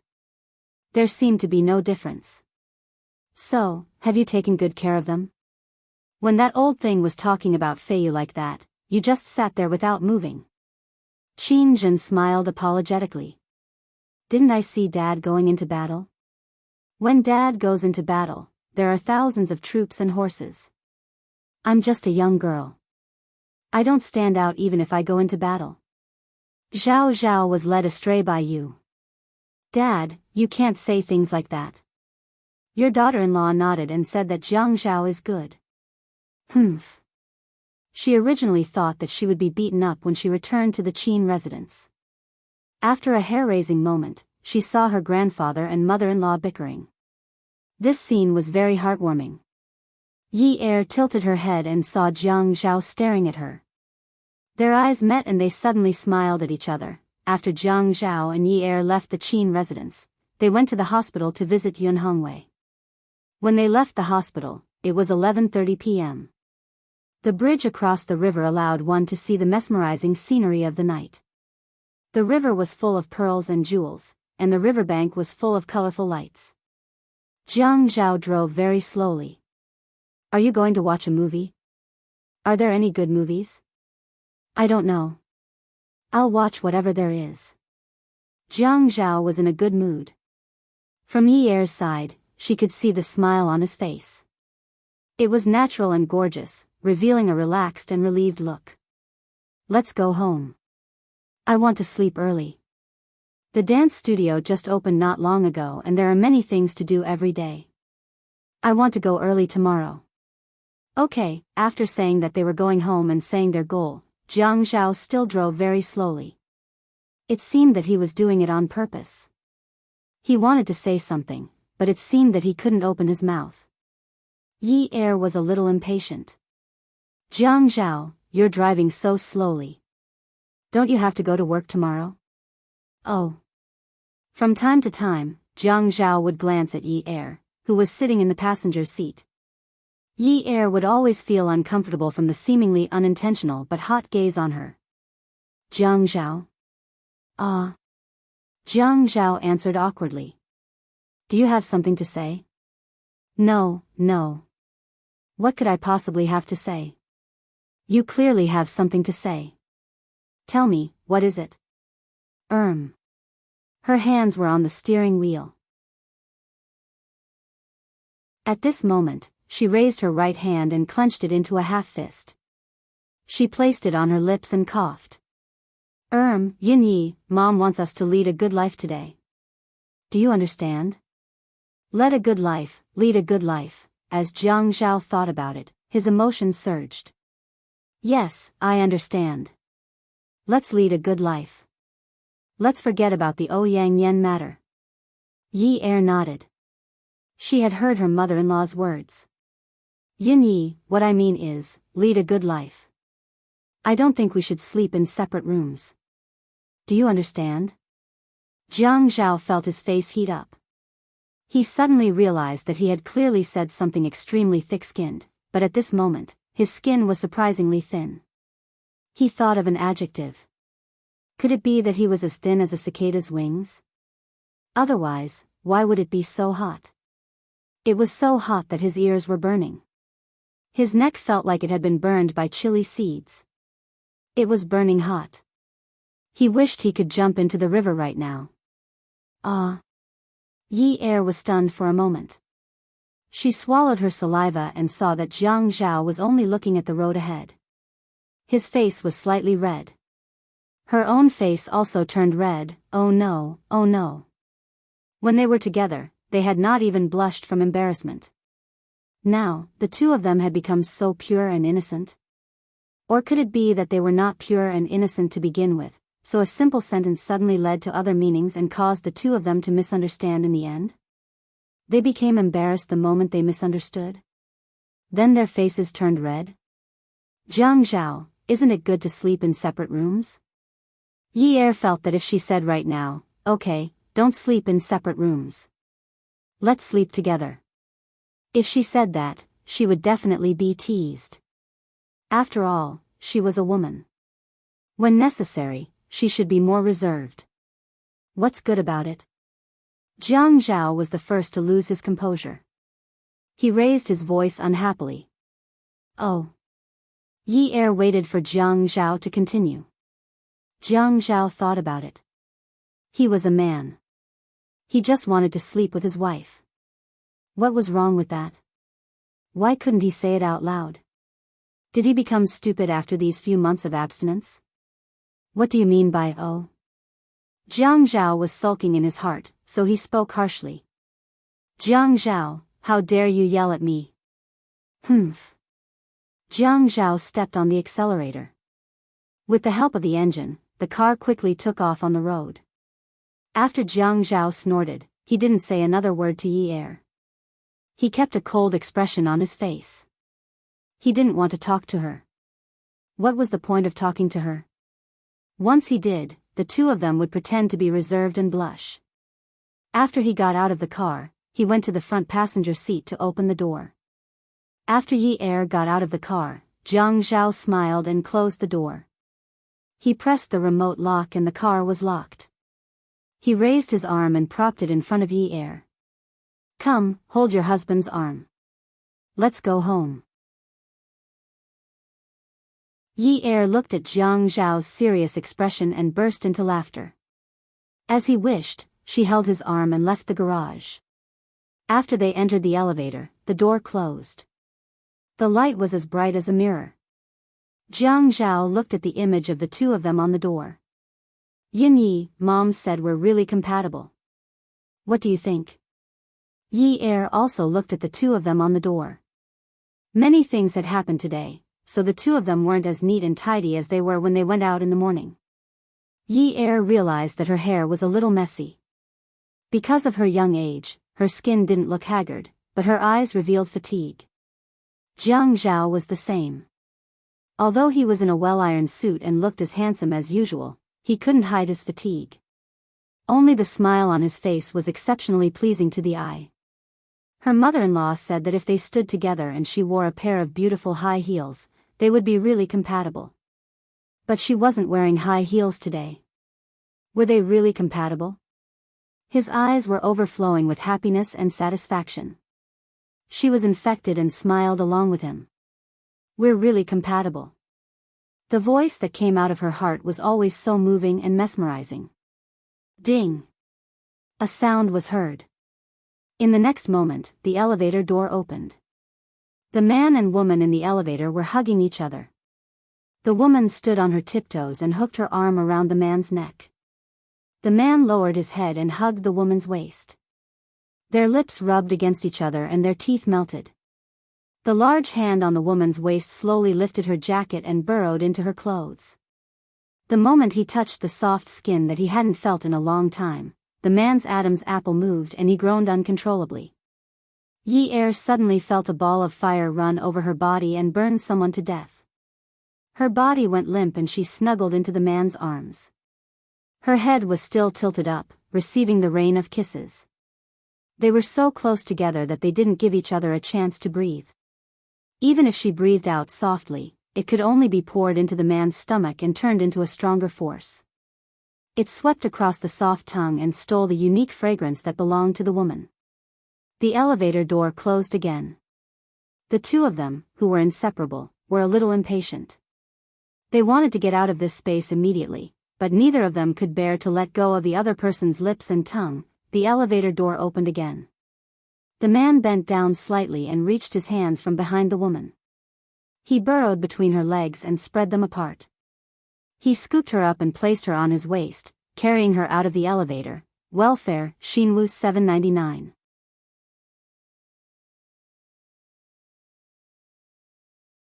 Chapter 658.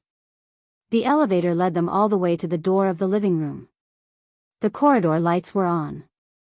The man carried the woman all the way to the door.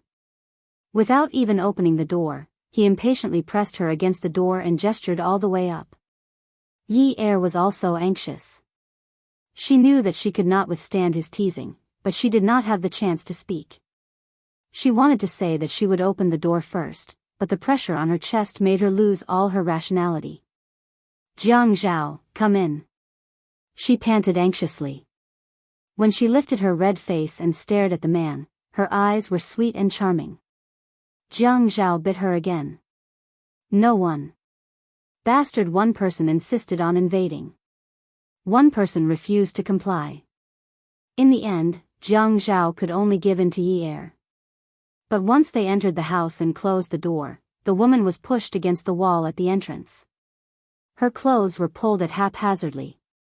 The sound of fabric rubbing against each other and the sound of heavy breathing echoed one after another. Wash it off. I'm not washing it off. Jiang Zhao did not care so much. In any case, Yi-er let him kiss her and let him take her clothes off. Right now, he did not want to do anything. He just wanted to barge into her body. He had to do it. He did not want to wait a moment longer. He could not wait. His blood was rushing in the wind at high speed, rushing straight to his brain. He could not think clearly or see clearly. All he could think about was her softness, her tightness, her suffocation, her breathing, and her light moans. The scene in front of him was limitless. The sounds in his ears were so decadent that it tore at his soul. He wanted her. Right now. Their clothes were all on the floor. One big piece, one small piece. They were piled up into a small hill beside their feet. The woman's softness and the man's hard masculinity suddenly collided and instantly intertwined. After hovering between the mortal world and hell, they soared into the heavens and soared into the heavens. The next day, Yi-er was still sleeping in Jiang Zhao's arms. She was too tired last night and felt that the ringtone belonged to someone else. She felt like she was shopping at the mall and the phone of the person beside her was ringing non-stop. She wanted to ask him to pick it up, but she could not. What did it have to do with her? His phone was ringing. Mind your own business. Jiang Zhao picked up the phone and looked at the caller ID. The caller ID was Xiaoya. Yi was still sleeping. Besides, Xiaoya might be looking for him about what she said to him yesterday. Jiang Zhao slowly sat up. His muscular upper body was exposed to the air. He leaned against the bed and tucked the quilt over his abdomen. The phone slid open, and Xiaoya's cursing voice came through. Yi er. You jerk, why didn't you pick up the phone until now? Jiang Zhao really could not stand this kind of relationship between women. They were shouting and shouting. Usually, they were not like this. When women were together, they were very noisy. However, he could not say anything directly. He still said politely, Xiaoya, I'm Jiang Zhao. Yi is still sleeping. Ah. Jiang Zhao? Xiaoya realized that she had lost her composure. Her voice suddenly softened. When will Yi wake up? Is there something you need from her? Yes. Xiaoya thought to herself, isn't it better for Jiang Zhao to answer the phone? Jiang Zhao, a lot of things happened at my shop. I haven't slept since yesterday afternoon. Can you help me? Jiang Zhao was stunned for a moment. Something happened at Xiaoya's shop. Why didn't she look for Zhuang Yichen? Without permission, one could not interfere with the matters of one's friend's woman. You didn't look for Yichen? Him? He doesn't care about me. Oh. I looked for him. He's busy. He's been busy. He hasn't had time to pick up my calls since yesterday. Xiaoya felt terrible when she thought of this. Although they were not lovers, they were still husband and wife, right? She had been with him for 4 years. Now that something had happened, he did not care. She had already looked for him to put in a good word for him, but he still said that he was busy. He was clearly disgusted with her. It was indeed sad to be a pure man. He despised her when he wanted to and abandoned her when he wanted to. When he doted on her, he would give her a few magazine pages a day and even make a special program to support her. She was just a designer in the past. Her company had started a private customization project, but he gave her a piece of land and let her be her own boss. He even bought a commercial building in a prime location for her. He did not even bat an eyelid when he squandered money like it was nothing. But since yesterday afternoon, he had refused to help her even if she asked him for a small favor. He even said not to look for him for the time being. He was really ruthless. He had lifted her up and watched her fall. Didn't he feel that it was a pity? Jiang Zhao placed his hand beside Yi's ear so as not to disturb her. His brows furrowed as he pondered over the matter. Would Zhuang Yichen not care about Xiaoya's matters? Could he believe it? Not at all. If he really did not care, he would not have said that over the phone at the hospital and asked for a guarantee. If someone else touched Xiaoya's shop and Zhuang Yichen found out, it would be embarrassing. Although not many people knew about their relationship, Zhuang Yichen would not lose face even in front of Xiaoya. But Zhuang Yichen chose not to care. What was the reason? Unless Zhuang Yichen did it himself. He really could not care about this matter. Zhuang Yichen was clearly trying to cheer Xiaoya up because of the Ouyang Yan incident. He remembered that Zhuang Yichen was very unhappy about the phone call yesterday. Xiaoya was indeed in a dangerous situation yesterday. It was understandable that Zhuang Yichen was worried. But would it be counterproductive to ruin Xiaoya's business? Xiaoya, I'll remember this. Don't worry. Let me check it out. Thank you, Jiang Zhao. I knew that friends are more useful than him. Jiang Zhao smiled helplessly. He owed Xiaoya a favor. But his relationship with Zhuang Yichen. Sigh, he felt like he was in a dilemma. Don't worry. Go back to sleep. The phone call ended. Jiang Zhao put on his robe, tied it, and went to another room. He called Zhuang Yichen. You did something to Xiaoya, right? Zhuang Yichen did not deny it. Yes. I taught her a lesson. Now that she's here to look for me, do you think I should help her or not? Are you trying to go against me? Zhuang Yichen laughed out loud. Brother Zhao, you really shouldn't help her.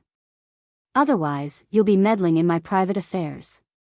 But Qiu Xiaoye is Yunye's friend. I owe her a favor for what happened yesterday. Don't you think it's unreasonable for me to not help her?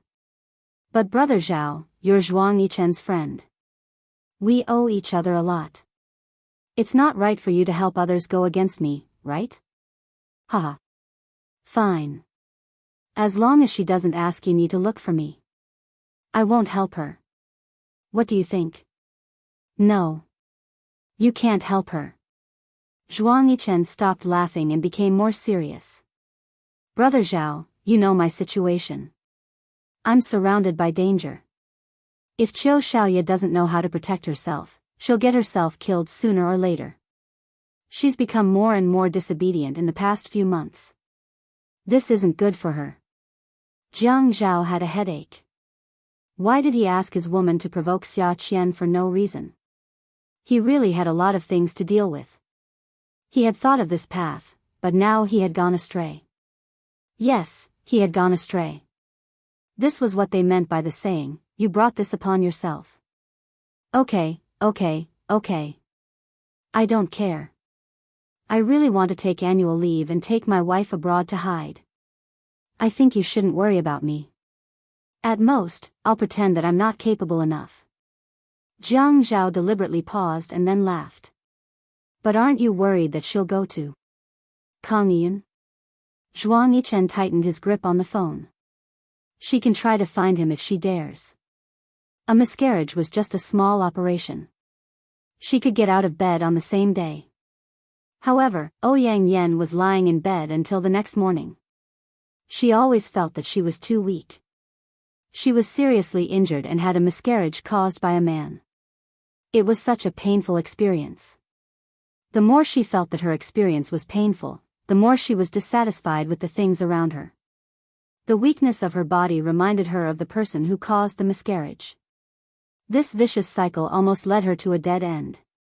Everything that happened to her was caused by Jiang Zhao. The happiness that she should have had was destroyed because of Yi Er's appearance. Even if she couldn't have Jiang Zhao, she knew that she would never be able to have Jiang Zhao again. However, if she couldn't have him, she would destroy him.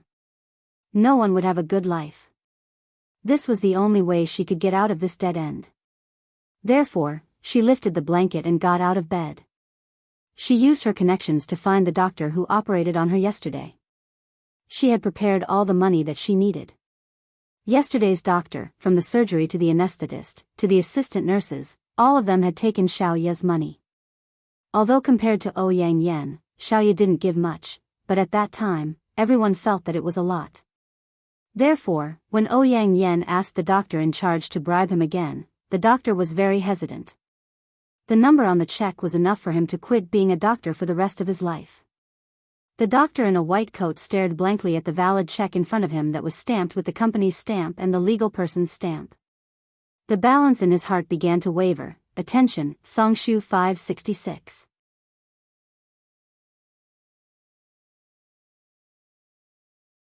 Chapter 659. This. The doctor's voice was trembling.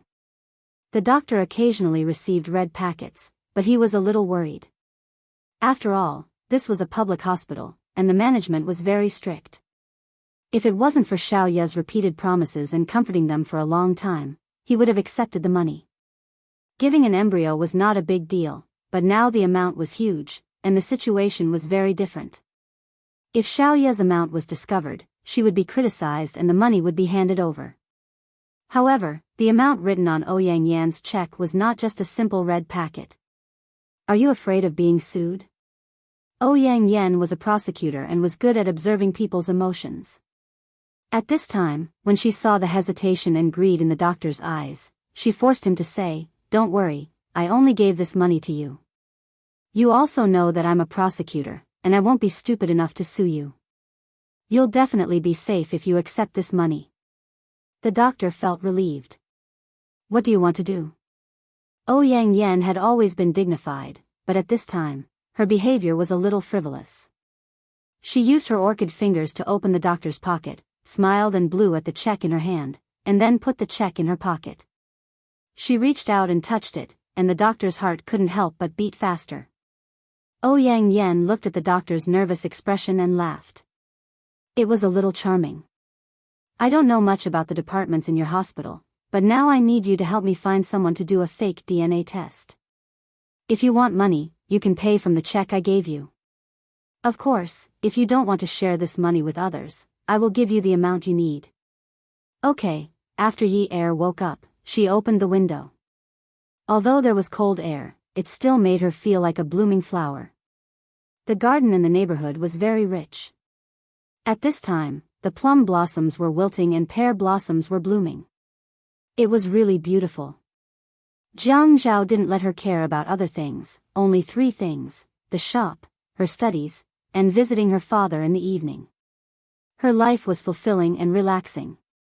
Jiang Zhao asked Xiaoya to send a photo to communicate with the doctor yesterday, so as not to beat around the bush. Xiaoya couldn't fall asleep anyway, so she volunteered to go with him. Jiang Zhao smiled. When this woman talked about loyalty, she was no worse than a man. At this time, Qiu Xiaoya's eyebrows and hair must have been burned by her own affairs. How could she still have the mood to help him deal with his private affairs? Zhuang Yichen was too heartless. Xiaoya did not drive her own car. Instead, she asked Jiang Zhao to pick her up. After picking up Xiaoya, Jiang Zhao discovered a common problem of women, which was nagging. In the past, he used to think that Xiaoya was a cold and unkind person who didn't talk much. Now, it was completely different. People tend to go to 2 extremes after a setback in their career. They are either very quiet or very talkative. Xiaoya was obviously the second type. Jiang Zhao, you don't know how crazy Zhuang Yichen is. You'd better not be with him. People like him don't care about old friendships when they are ruthless. Jiang Zhao thought to himself, how could he not know what kind of person Zhuang Yichen was? If you said that Zhuang Yichen was ruthless and heartless, that was a fact. But if you said that he didn't care about old friendships, it was a bit unreasonable. If he really had feelings, he was definitely not an ungrateful person. When working with a person, it was not only about the person's ability, but also their character. No matter how outstanding a person's ability was, if his character was bad, you would spend more time on guard against such a person's dirty tricks, and the tacit understanding between you and him would be greatly reduced. He and Zhuang Yichen were both people who knew how to choose partners. Unless they used them for a while and parted ways after cooperating once, they would definitely observe the person's character before cooperating. Xiaoya, sometimes you should see more of his benefits. Jiang Zhao was like all men's brothers, only saying good things in front of other people's female companions. Benefits? I think other than having a model's body and a good appearance, he doesn't have any benefits.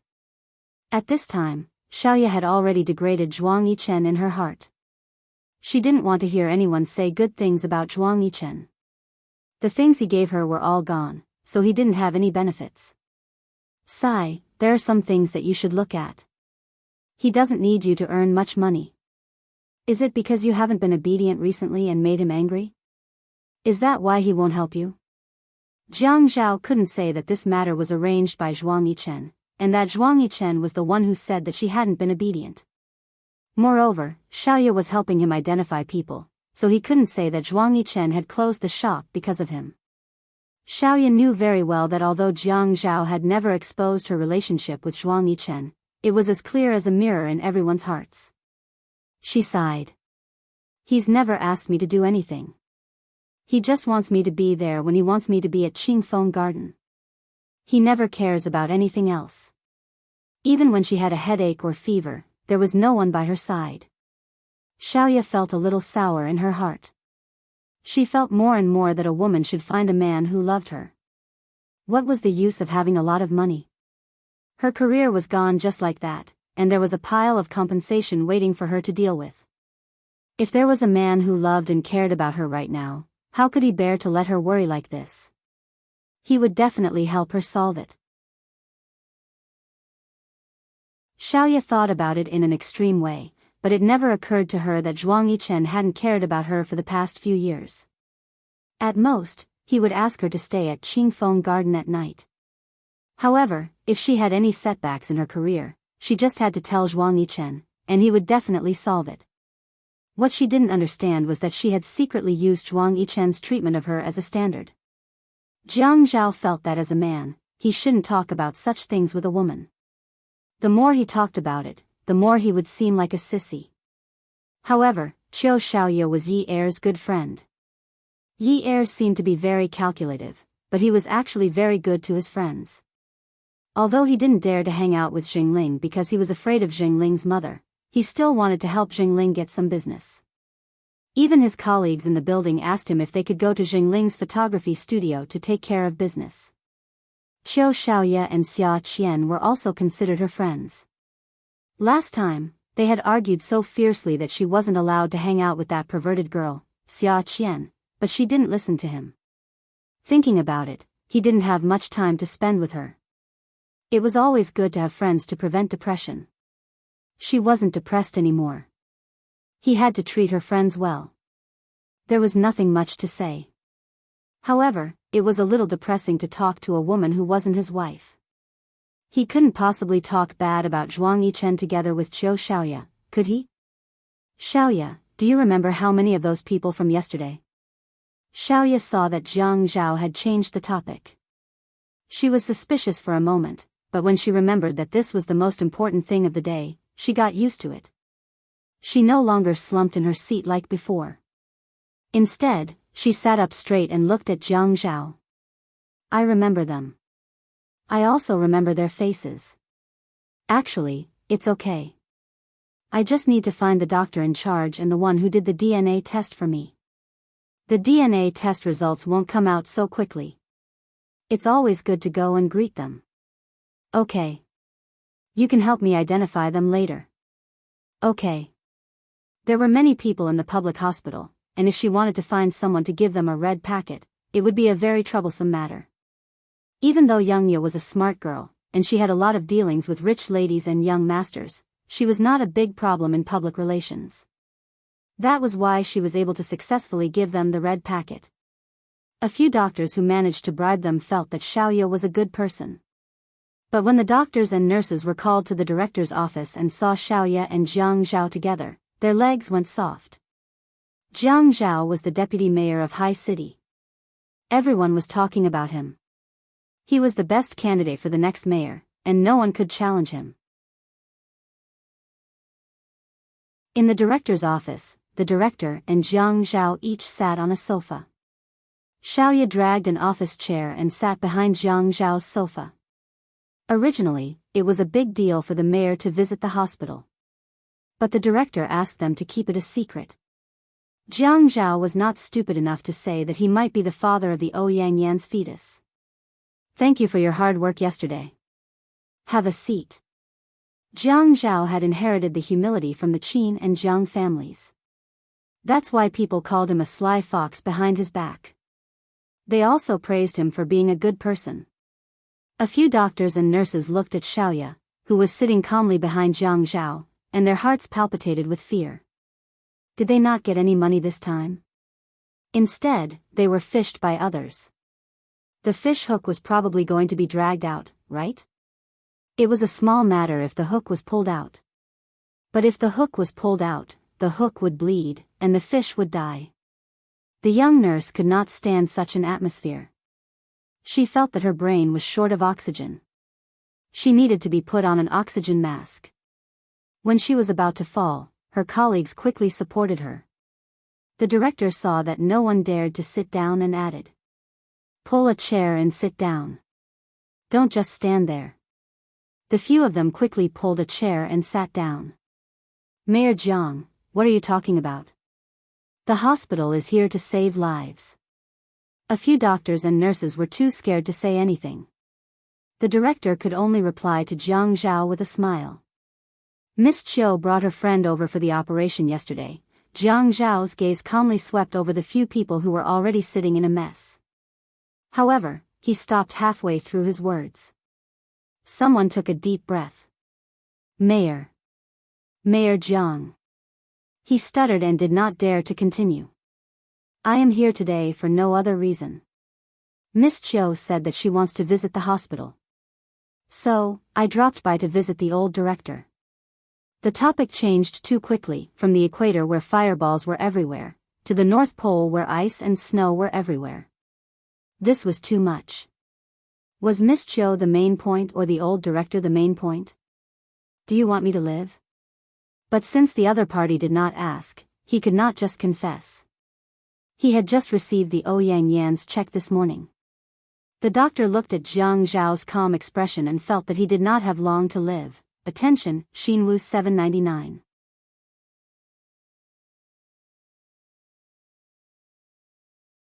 Chapter 660. At this moment, Jiang Zhao tilted his head and said politely, Old director, why don't we go somewhere else and let Miss Chiu talk to these doctors? How could the old dean be someone who didn't know how to see things clearly? He knew this matter was not simple, but it was not convenient for him to ask. Even the mayor was beating around the bush. What else could he say? Okay. At this time, Xiaoya called out to Jiang Zhao, who had already stood up, Brother Zhao, I'll come to you later. Jiang Zhao smiled. Okay. When Dong Xuebing called him Brother Zhao, everyone who was involved in Ouyang Yan's surgery felt nervous. When only Little Ye and the doctor from yesterday were left in the office, Little Ye stood up. She thought to herself, it's really different to have power and influence. How much effort did I put in to give the red packet yesterday? Once Jiang Zhao Kai came out, it was immediately settled. I am here to thank all of you for what you did yesterday. When Xiaoya said this, the nurse rubbed her leg. Sister, don't thank us like this. She sounded like she was about to cry. How can I do that? If I don't thank all of you, what if someone else thanked all of you before me? Xiaoya said as she looked at everyone. The doctor who received Ouyang Yan's check wiped the sweat off his forehead. He knew Ouyang Yan was a public prosecutor, but he also knew that Jiang Zhao was the deputy mayor. Sometimes, you will only know what it means to be a wolf in the front and a tiger in the back. Xiaoya had been young and inexperienced when she first started her career. However, after she became a boss in recent years, she was used to seeing people's expressions. Now, she was able to quickly find the difference in people's expressions. An attending physician's uneasiness and lack of composure should not be the professional ethics that a doctor should have. Especially now, his reaction was clearly different from others. When he lowered his eyes, he was silent and focused. When he clenched his fists tightly, he was frowning tightly. All of these indicated that he was deeply tormenting something. He was weighing the pros and cons. Actually, I am not here to say anything. I just want to remind everyone that there should not be any changes in this case. If not, it will not be good for everyone. Xiaoya said and purposely looked at Jiang Zhao's seat. Dong Xuebing was threatening Dong Xuebing. Absolutely not. Don't worry, Miss Chiu. Absolutely not. We promise not to tell anyone about this. Xiaoya said after a while. Sorry for wasting everyone's time. Let's get back to work. In the end, she asked the doctor in charge of the DNA to stay. The doctor, who had received Ouyang Yan's money, suddenly trembled. Did he really eat hot charcoal this time? Xiaoya asked the doctor in charge of the DNA to stay. He did not say much. He only said, I want first-hand information. You can't give it to anyone else except me. Otherwise, the consequences will not be easy to deal with. I know. I will get the report done as soon as possible. I will rush it out tonight. You don't have to wait too long.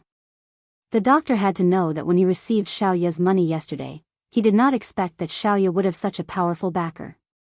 Now that she had a backer, even a stupid person would know which side to lean towards. After all, people in politics were not to be trifled with. Thank you for your hard work. After everyone left the room, Xiaoya did not look for Jiang Zhao. Instead, she called him and told him that she had settled her matter. The doctor, who had received Ouyang Yan's check, did not return to his office. Instead, he went to the rooftop alone. It seemed that he could not accept Ouyang Yan's money now. Even if he did not become a doctor in this life, he could not accept this money that was enough to last him a lifetime. When he had accepted Ouyang Yan's money, it was not only because of the large number and the fact that Ouyang Yan was a prosecutor and would not report him. More importantly, Ouyang Yan had the family Ouyang behind him. If something really happened, the family Ouyang would not let anyone expose Ouyang Yan. Then, he would be safe. But now, it was not so simple.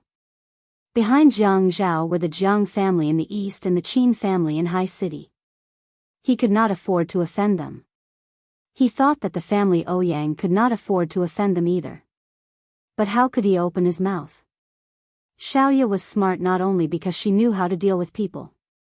For example, after Jiang Zhao returned to the hospital director's office, she smiled at Jiang Zhao. "Brother Zhao, how was my performance today?"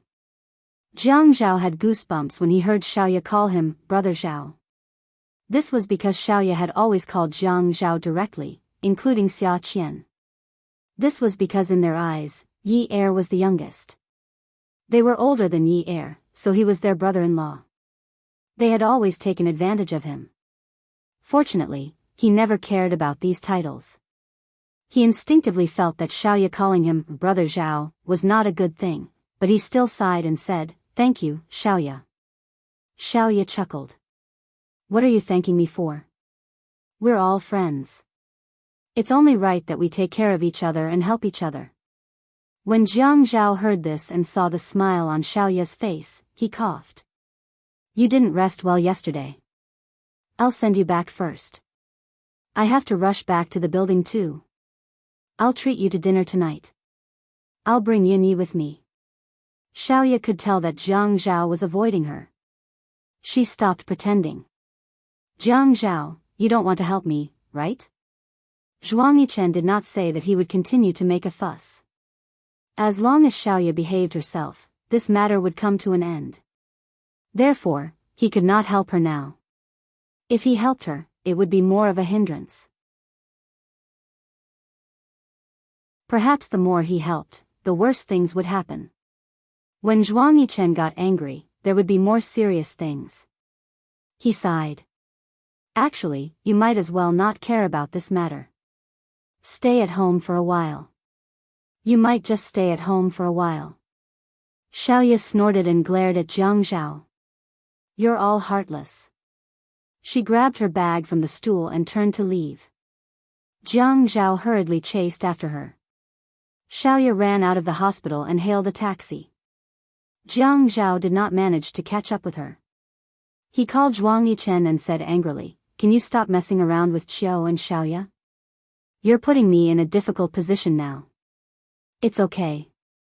Just don't pick up her calls in the future." You really?"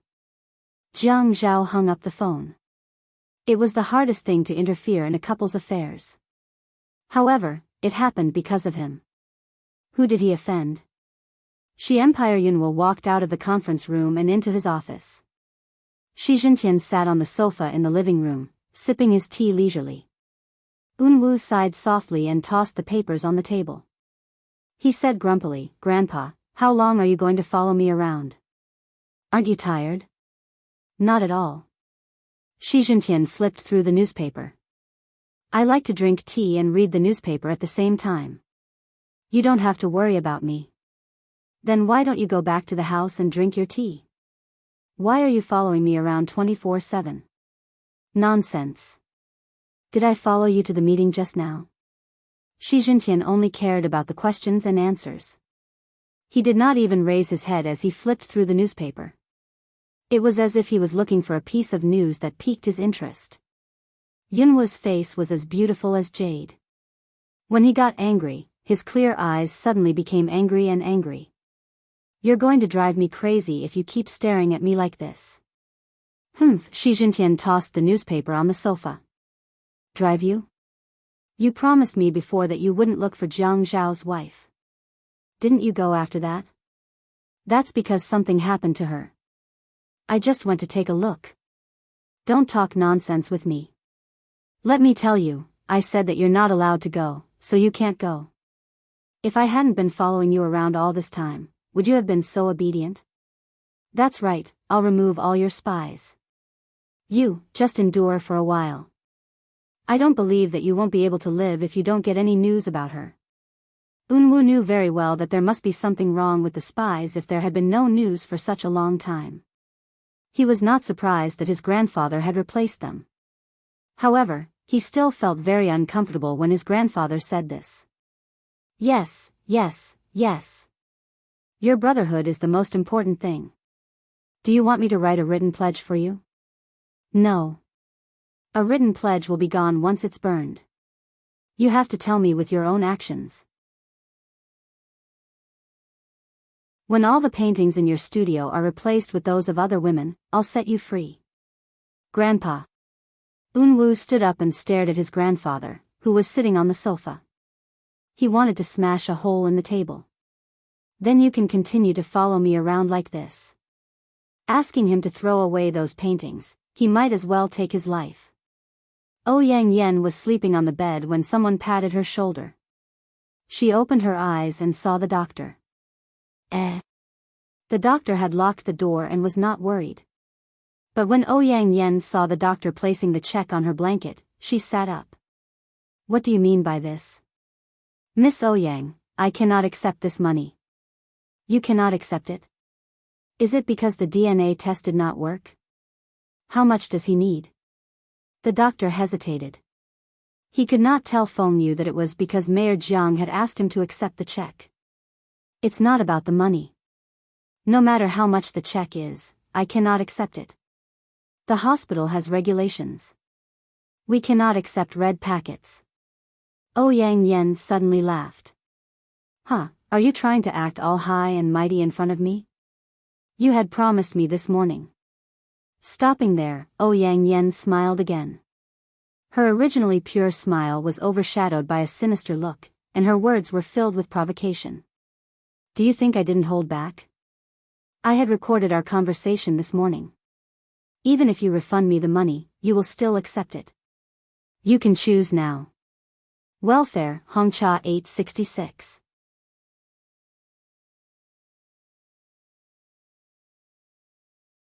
Chapter 661. You. The attending doctor looked at the check on Ouyang Yan's blanket and lost his balance. He stumbled a few steps back and almost fell to the ground. Ouyang Yan lay down again as if there was no one around. You can go. Take the money that belongs to you. The attending doctor held onto the bed frame and closed his eyes. If he could spit out what he had done, he would have done it by now. He had made such a big mistake this time because he was too greedy. After Yi finished checking the accounts of the first day in the dance studio, she looked around and sometimes acted as a teacher. The dance studio was very spacious and there were many dance rooms. Yi changed into a black t-shirt with the word dance on it and walked through a group of students. She listened to the rhythmic chanting of 1 da-da, 2 da-da-da, 3 da-da-da, and thought about the peaceful days she had today. She was very happy. If only her father could wake up soon, then her days would be like living in a honeypot. Yi's store was open. Just as Jiang Zhao had expected, there would be a lot of people coming to buy cards, regardless of whether they could use it or not. If they wanted to buy cards, they would buy the most expensive ones. They wanted to get closer to Yi so that they could get closer to Jiang Zhao.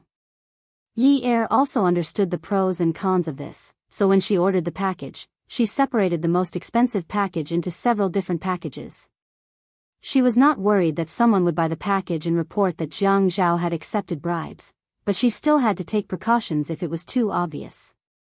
There were both men and women who came to buy the package. Some men in their 50s said that they wanted to train their bodies and learn how to dance, but not only did they not know how to dance, they probably did not even know how to dance. Just by looking at their big bellies, it was obvious that they lacked exercise. Their actions were too obvious. Jiang Zhao said that he was not afraid of this. If people tried to bribe him in private, it was fine as long as he did not accept it. Yi did this very well. Today, another man came to buy the package. If other people saw this, they would definitely tell Yi Er that there was finally someone who looked like he had trained and was even handsome. However, when Yi Er saw Min Zikai, she did not notice it at all. Miss and young masters from rich families had to learn the basics of social etiquette, but they would have professional teachers to teach them. Especially at Min Zikai's age, they had already learned the basics. Yi Er, Min Zikai smiled.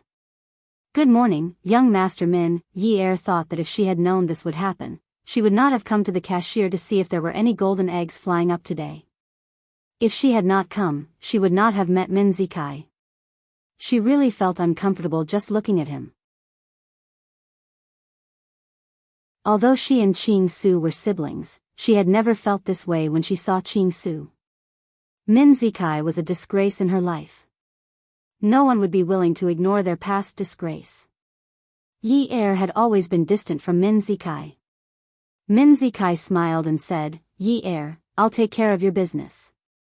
Sure, I'll arrange for someone to serve young Master Min, Yi Er said generously to the cashier. Give young Master Min a 10% discount.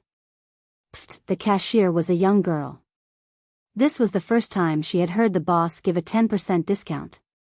Many of the boss's friends were given a 30% discount. The reason was that they could not refuse to accept money, but they could not take money from their friends. The premise was that they did not suffer a loss. Actually, they could all make a profit. The cost was not high. This 10% discount was too shabby. However, she still put on a sincere smile and said, okay. Min Zikai's smile also froze. That girl, Ching Su, had said that she had applied for a card at Yi Er's place and had a 40% discount. What did 40% mean? But now, he was giving him a 10% discount. Did he hear wrongly? This was not a matter of money. This was a matter of status. What did it mean? It meant that Yi Er valued that girl more. Yi Er quickly left, saying that he had a lot of things to do. He left Min Zikai to his assistant. Opposite Yi Er's dance studio was Xiao Ye's custom-made studio. It was not open today. The iron chains on the glass door clanged as someone fiddled with them. The man wore a baseball cap on his head.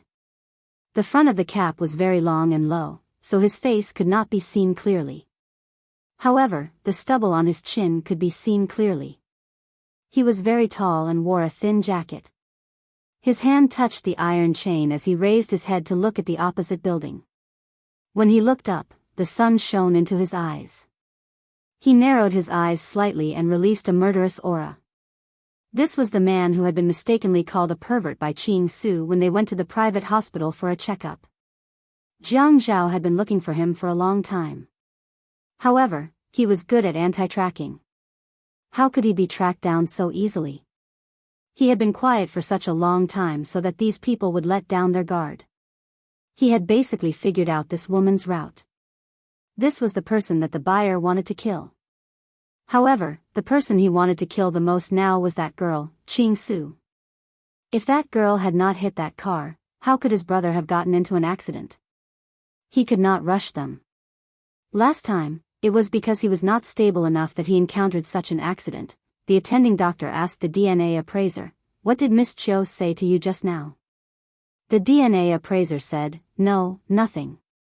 Don't try to avoid it. You also took her money, right?" What? The DNA appraiser was shocked. Although they were colleagues, he was not in the same department as the surgery team. There was always an inexplicable gap between them. What nonsense are you talking about?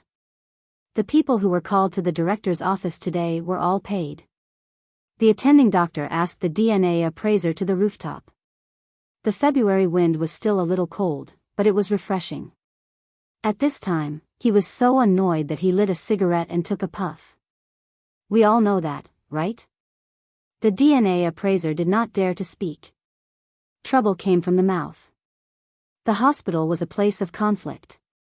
Not to mention the tense doctor-patient relationship, even the competition between doctors was a smoke-free battle. Although they were in different departments, they had to be careful. Sigh. The DNA appraiser only sighed. He did not admit or deny it. Do you feel that we are in trouble this time? The attending doctor turned his head and looked at the person next to him worriedly. Yes. Perhaps it was a habit formed in his work to only talk about work-related matters. He was a man of few words. I'll give you a sum of money.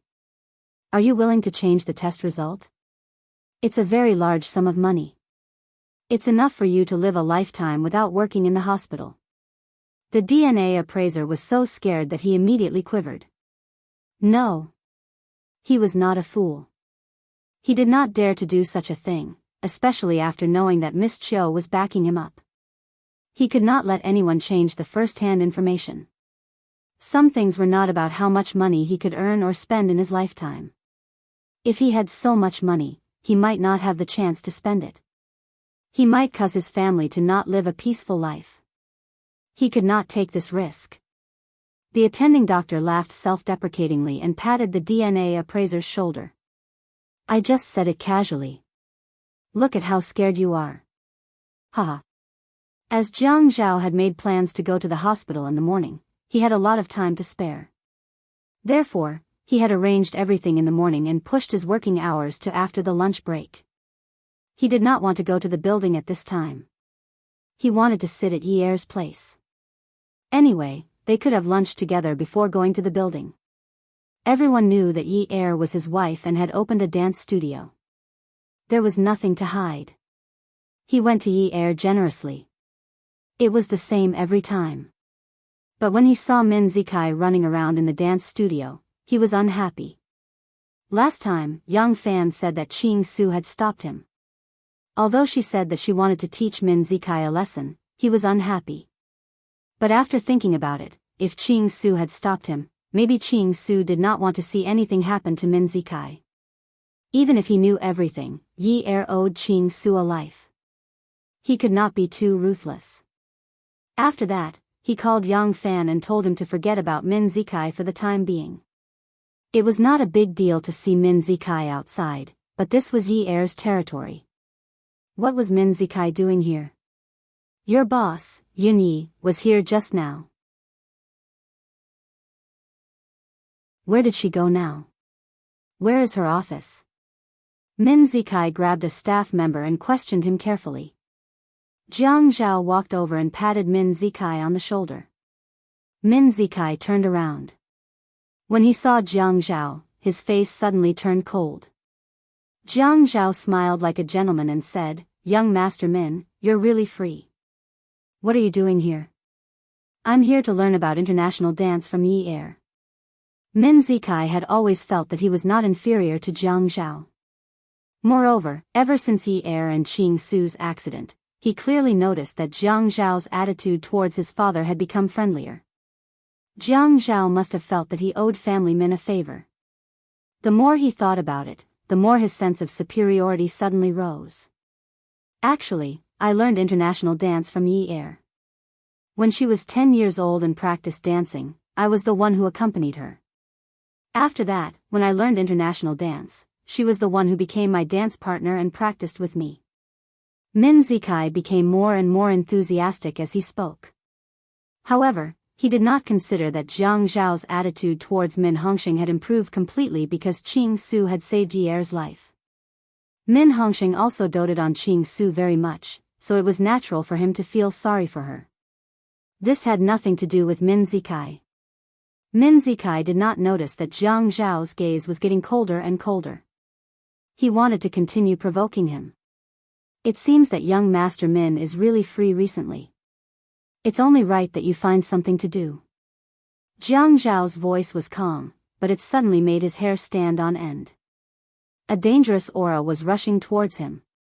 Come and see, Hongcha 866. You're tuning into the Dreamy Love Stories YouTube channel. Don't forget to subscribe and join us on this journey to catch the most captivating stories.